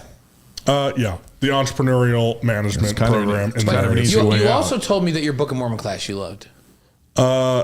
Yes, I did. I was taught by Brad Wilcox. Yeah. Yeah. That was pretty amazing. I'm putting that on the list. The religion classes were very good too. Mark Ogletree, I took Living Prophets from him. That's our and, stake president. Yeah, that's our stake He president. just lives Yeah. up the street. I never Yeah, he's had him. awesome. I Awesome. wish I would have. Was his son older than you, or were you Yeah, he was teammates older. with him at all? Older. Older. Yeah. Okay. He was. I was getting recruited. When he was playing? Brandon Okay. was. He was a beast. downhill Oh, yeah. nasty linebacker. Yeah. Not Oh, big, yeah. but he would just go hit people. I really don't have a religion class that I didn't like. Yeah. I mean, one that was very hard but very worth it was Foundations of the Restoration with Anthony Sweat. Ooh, man. Very challenging class, but very good. I think my favorite religion class was teachings of the presidents of the church. Nice. Because you got so many of them going through, and they're all so uniquely great in their own way. I just remember that one because you took them all, but there's some that stick out a little bit. All right, let's pick up number 3 on your top 5. Yeah, number 3 was a course that I took that was in actually the business school. It was IS 515. What is IS 515? Information Ooh, Systems nice. Good 515. choice. It was a business Excel class. That is the single class that I think has prepared me the most. So, like, teach you how to use Excel, How to and use do Excel, spreadsheets and build formulas and do all that business stuff. Yeah. analysis. It was phenomenal. And I it had a was, class like that. I use it Yeah. every day in my Yeah. regular job. I was just doing spreadsheets today. You're doing that in Tonga right now. I'm building spreadsheets. Yeah. Hey, looking at all the donations that are coming in, making sure that all the numbers are correct. Yeah. And Okay. Awesome. Nice. That's funny because I was actually going to say if I had to pick another one, I would have picked IS 201. I'm putting that on the Really? list. Which is, it's kind of the entry level. IS 201 is kind of the entry level that then you go and take that class afterwards. So that was just learning the basics of computer programming and how to make an Excel sheet do what you want. Yeah. I wish ChatGPT would have been around when I took that class, but I'm sure that'll become a very valuable class at BYU. I'm sure A ChatGPT class? Yeah. I'm sure How do you now. guys How to chat- make how it do you work guys for AI? you? How do you make it work for you? It's a language. There are people who will literally major in AI. Wow. I'm sure in the future, and I'm sure Dean Madrian's got some good stuff cooking for the business school on that front. Jess says business management 444. And 499H, Keith Hunt. All right. All right, Well, let's finish business with management, 444. since I don't Connor know if I gave us took like that. 7. Yeah. What's your last Give us one? one more. What's, man, one more. 64 credits to so be exact. his favorite religion class was which one? Teaching of the presence of Yours church. was which one? Those are hard to choose. It was either Mine was either, Doctrine and Covenants, and it's a weird reason.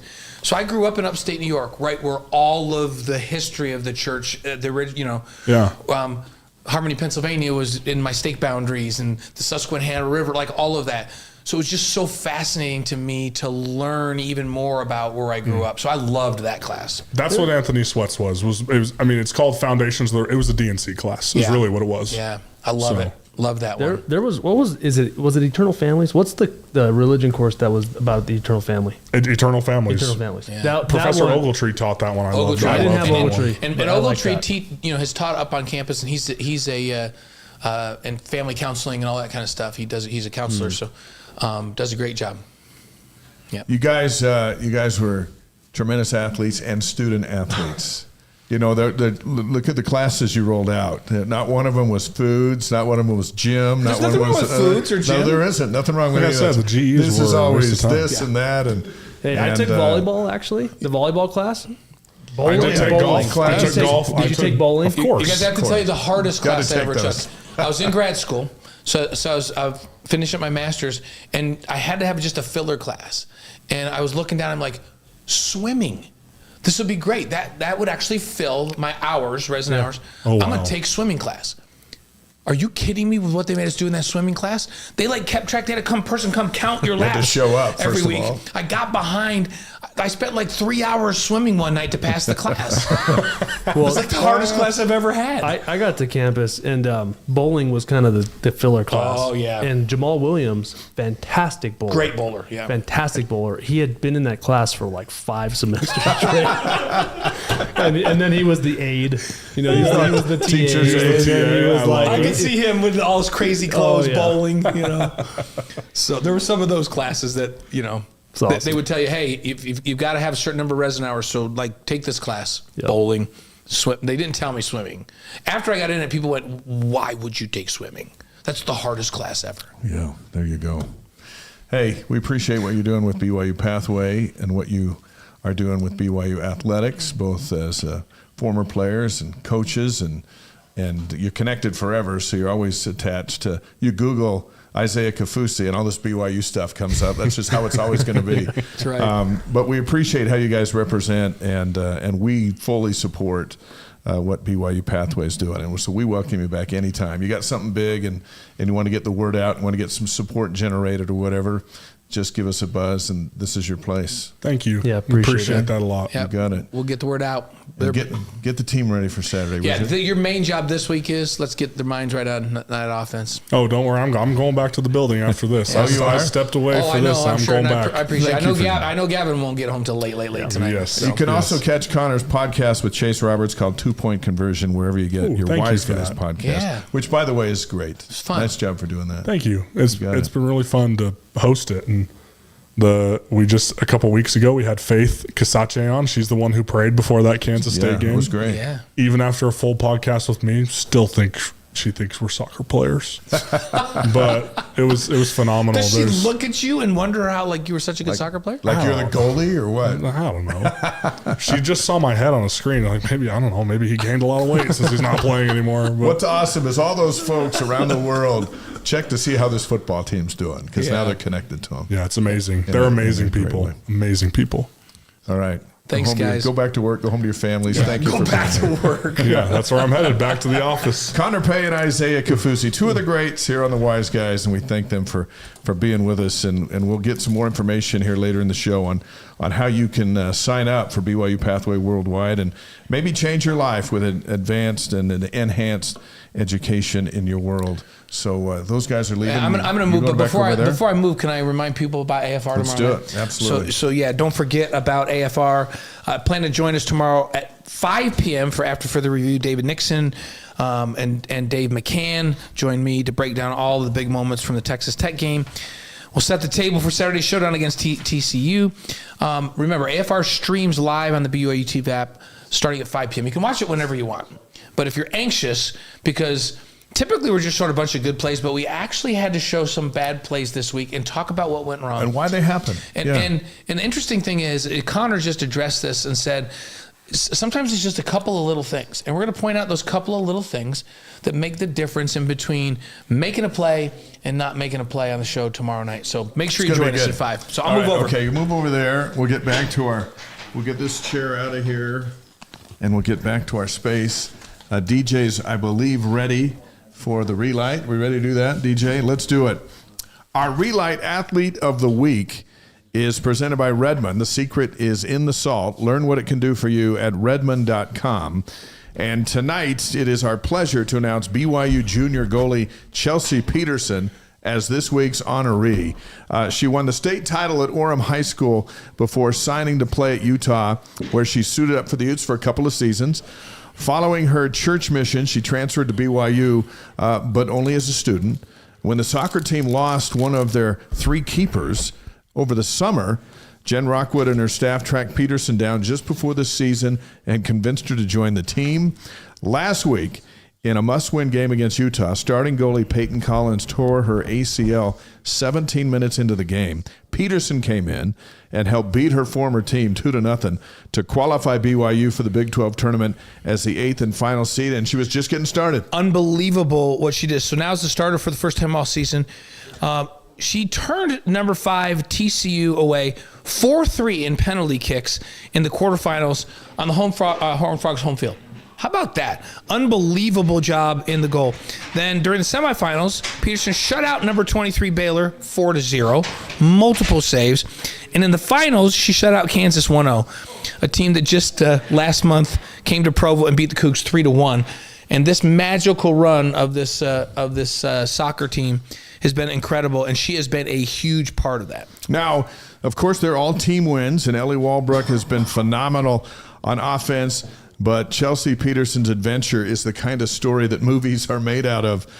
With her amazing performance, the last team to get in the tournament was the last team standing when it was over, and now they're in the NCAA tournament.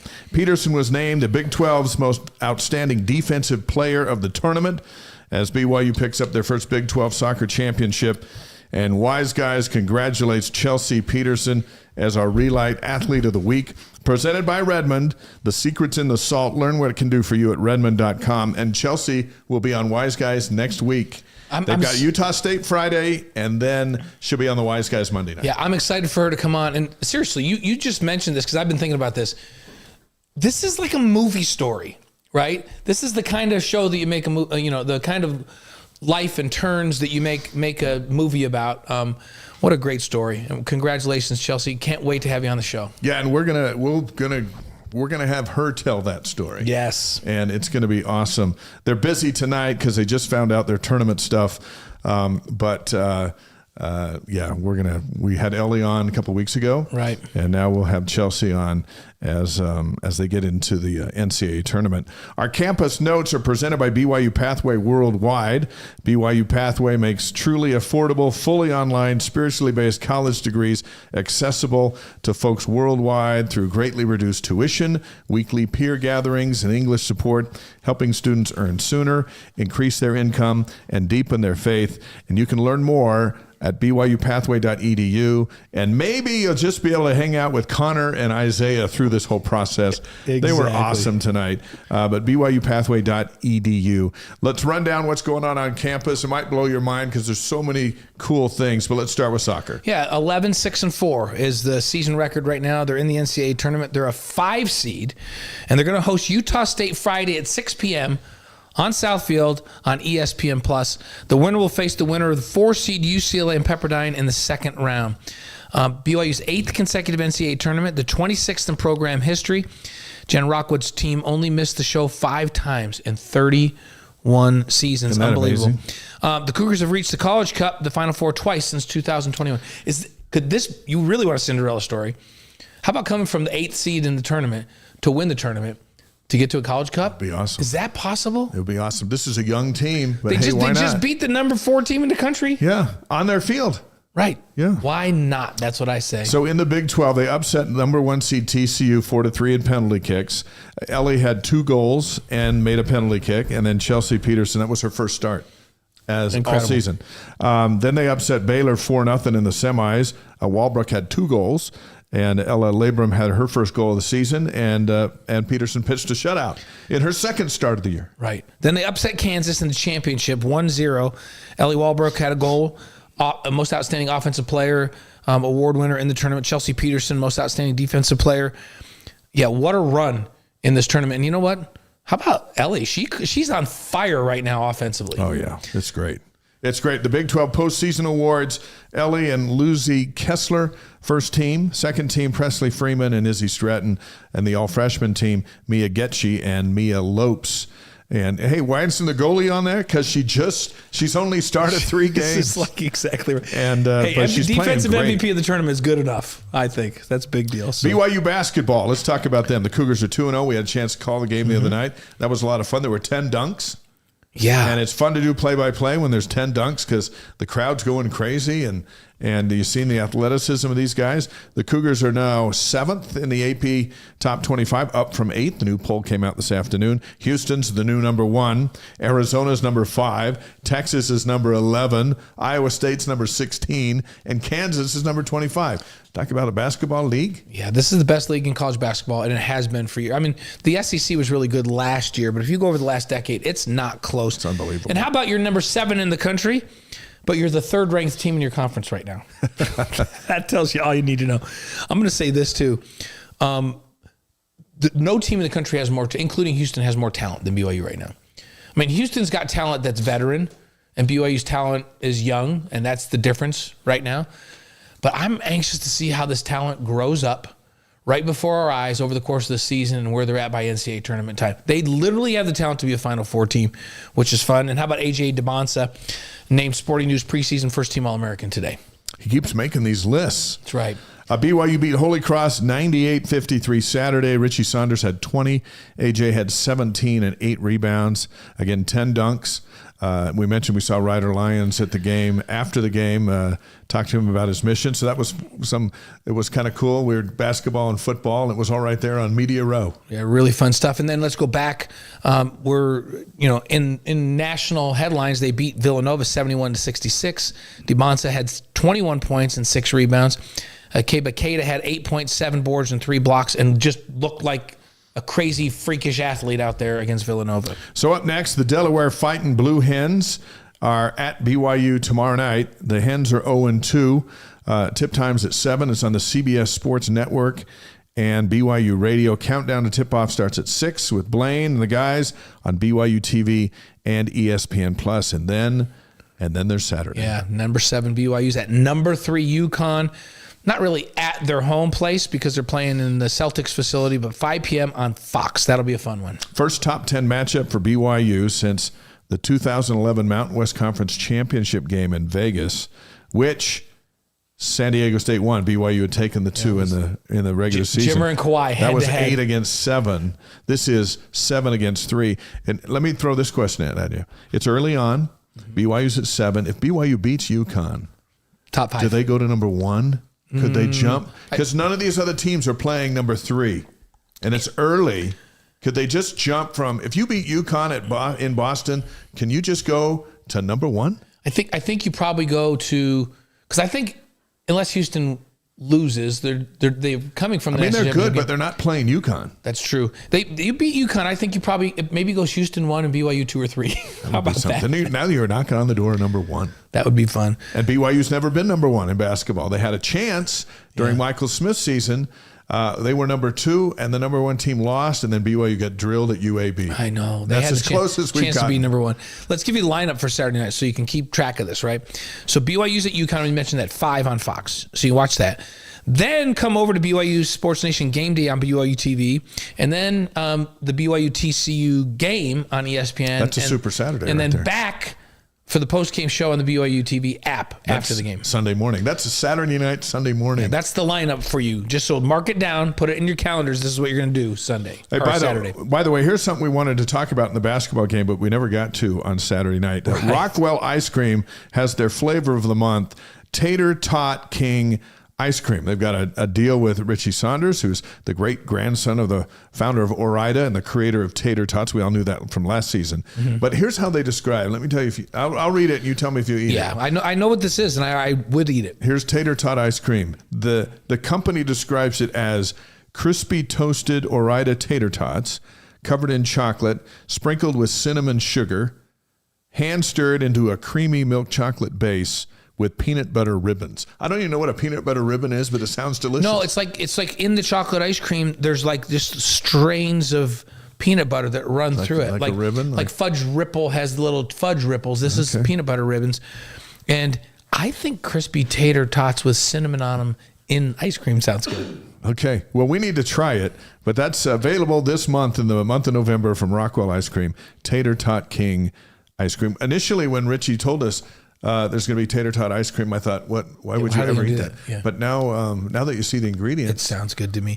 And remember, Saunders is the great grandson of the founder of Ore-Ida and the creator of tater tots. That's his grandpa. That's what he's got going on. Here's a recruiting update. 5-star prospect Austin Gooseby going to announce his college decision on Friday. His Final Four includes Baylor, Duke, Texas, and BYU. The 6'5" combo guard is listed as the 18th overall recruit for the 2026 class. He's a Latter-day Saint kid from Melissa, Texas, has some family at Texas, from Texas, but BYU, Kevin Young and his whole staff have been in his house. They've made the pitch. We'll see what happens on Friday. Does anything surprise you these days? Does BYU landing recruits of this magnitude is not uncommon now? No, and why wouldn't you want to be? If you're a top-notch Latter-day Saint kid and BYU's ranked number 7 in the country, it's like that should be your destination. Yeah. For a million reasons. And there's nothing wrong with those other schools either. And they're great programs. They're great. And there'll be great NILs and all that stuff. But if you're BYU, you're like, hey, we need those kids. Well, he's got two schools down where he's from. He's from Melissa, Texas. Yeah. So he's got Texas and Baylor. Then he's got the blue blood of all blue bloods, Duke, right? And then BYU. So I love that we're in the conversation with those schools. We'll see what happens on Friday. Women's basketball's 2-0, beat San Jose State 70-51. Delaney Gibb had 21, and Laura Rokel had 8 points and 10 boards. They also beat Coastal Carolina earlier in the week, 91-57 in the opener. Brynlee Cannon was 16. Gibb had 12. Sydney Benali had 11 assists and 6 steals. Keep your eye on her. Yeah. She's fantastic. They got Omaha in town Thursday at 7 and Fresno State at the Marriott Center on Saturday at 2. Both those games on ESPN+. Yeah, and that basketball game the other night that you and I called, it was kind of, as you mentioned, a who's who.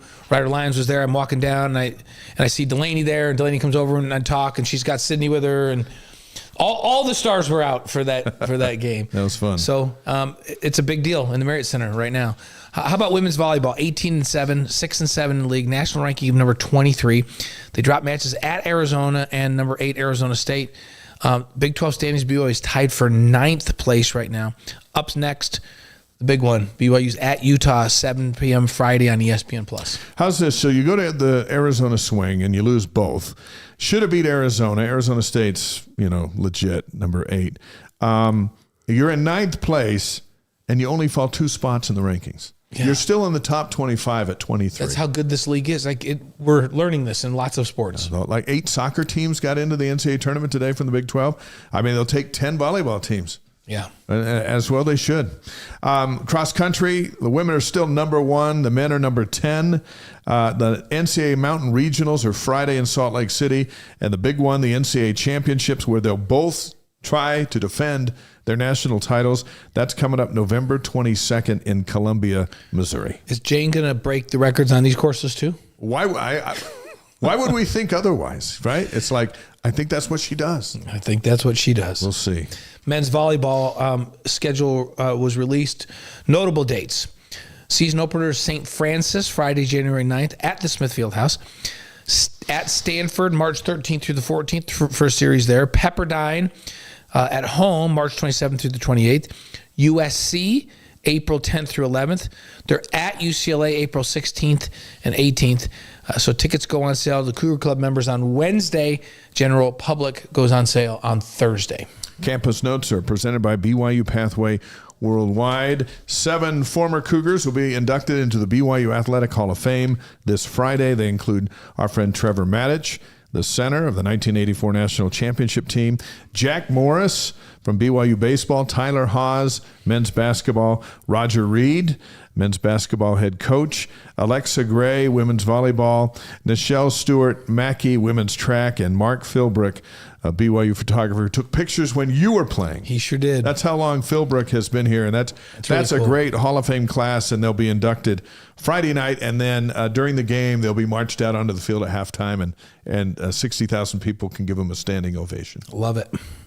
Should we do it on this day? Let's do it. We're heading down the home November stretch. 10th. What happened on November 10th? Well, lot let's of start. things. Let's start with 1934. The first NHL penalty shot is awarded to Montreal.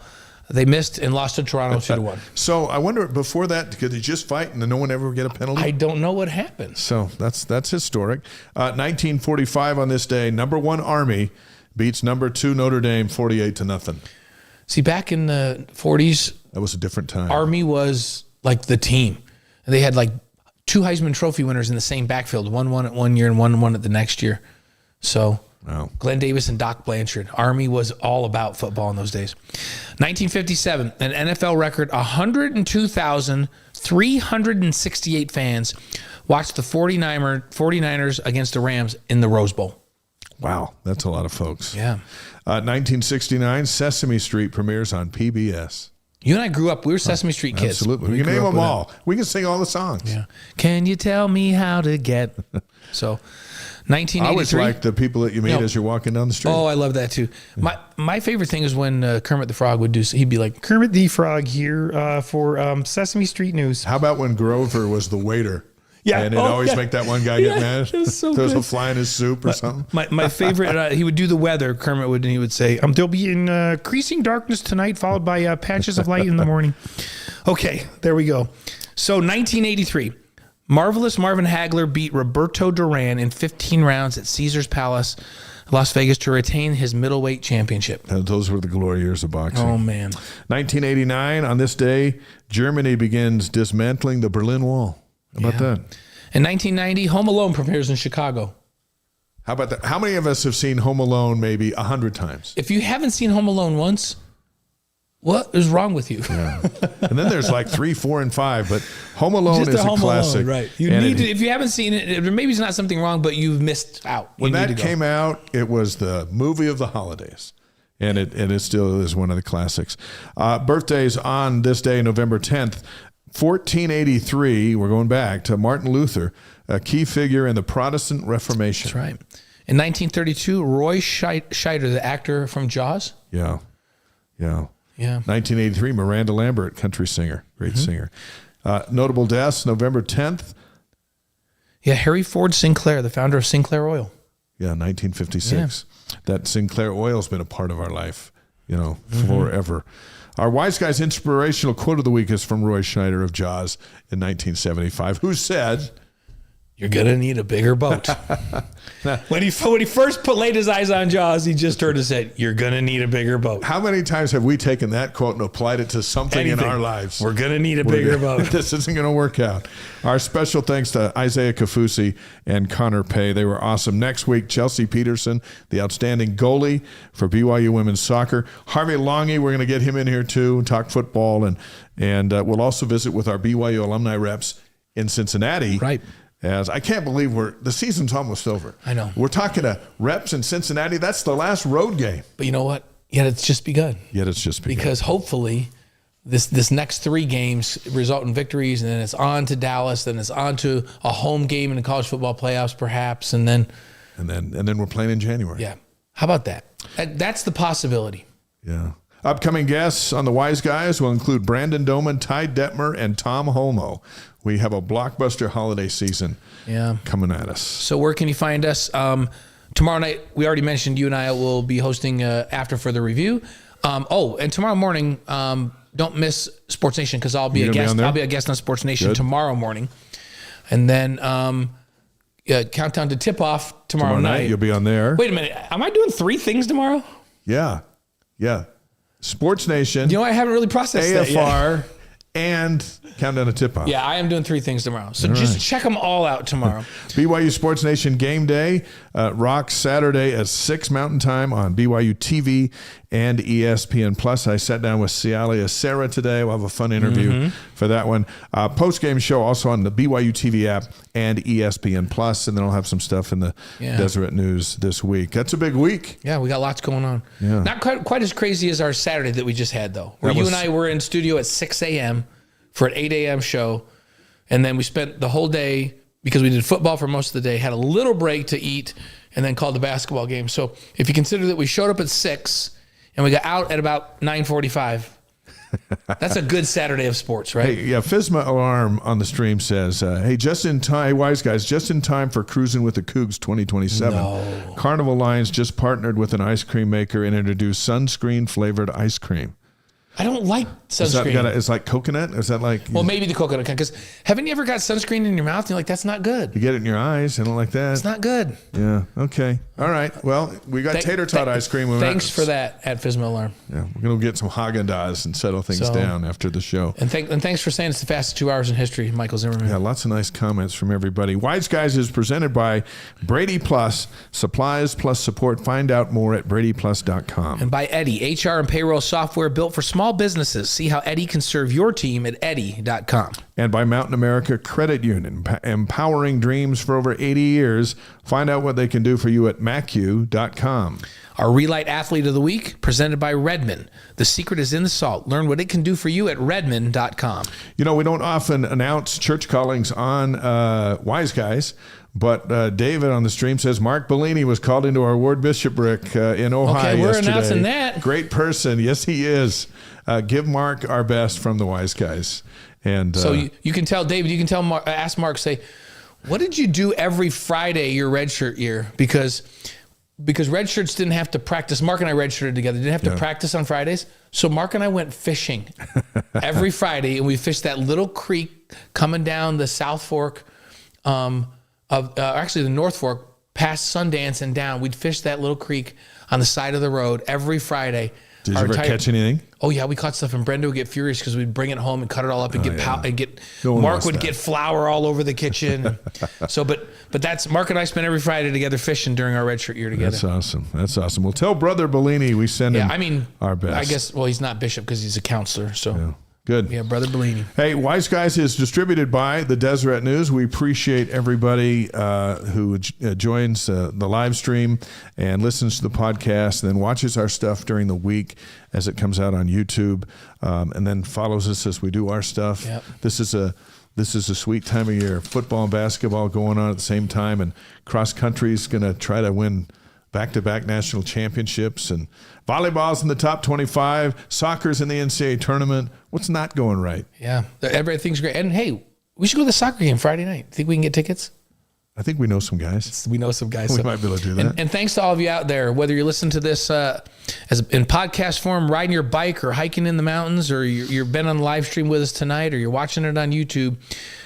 We only get to do all this stuff because of you. So we're grateful, and don't think we don't recognize that it's because of you we get to have this great, fun job.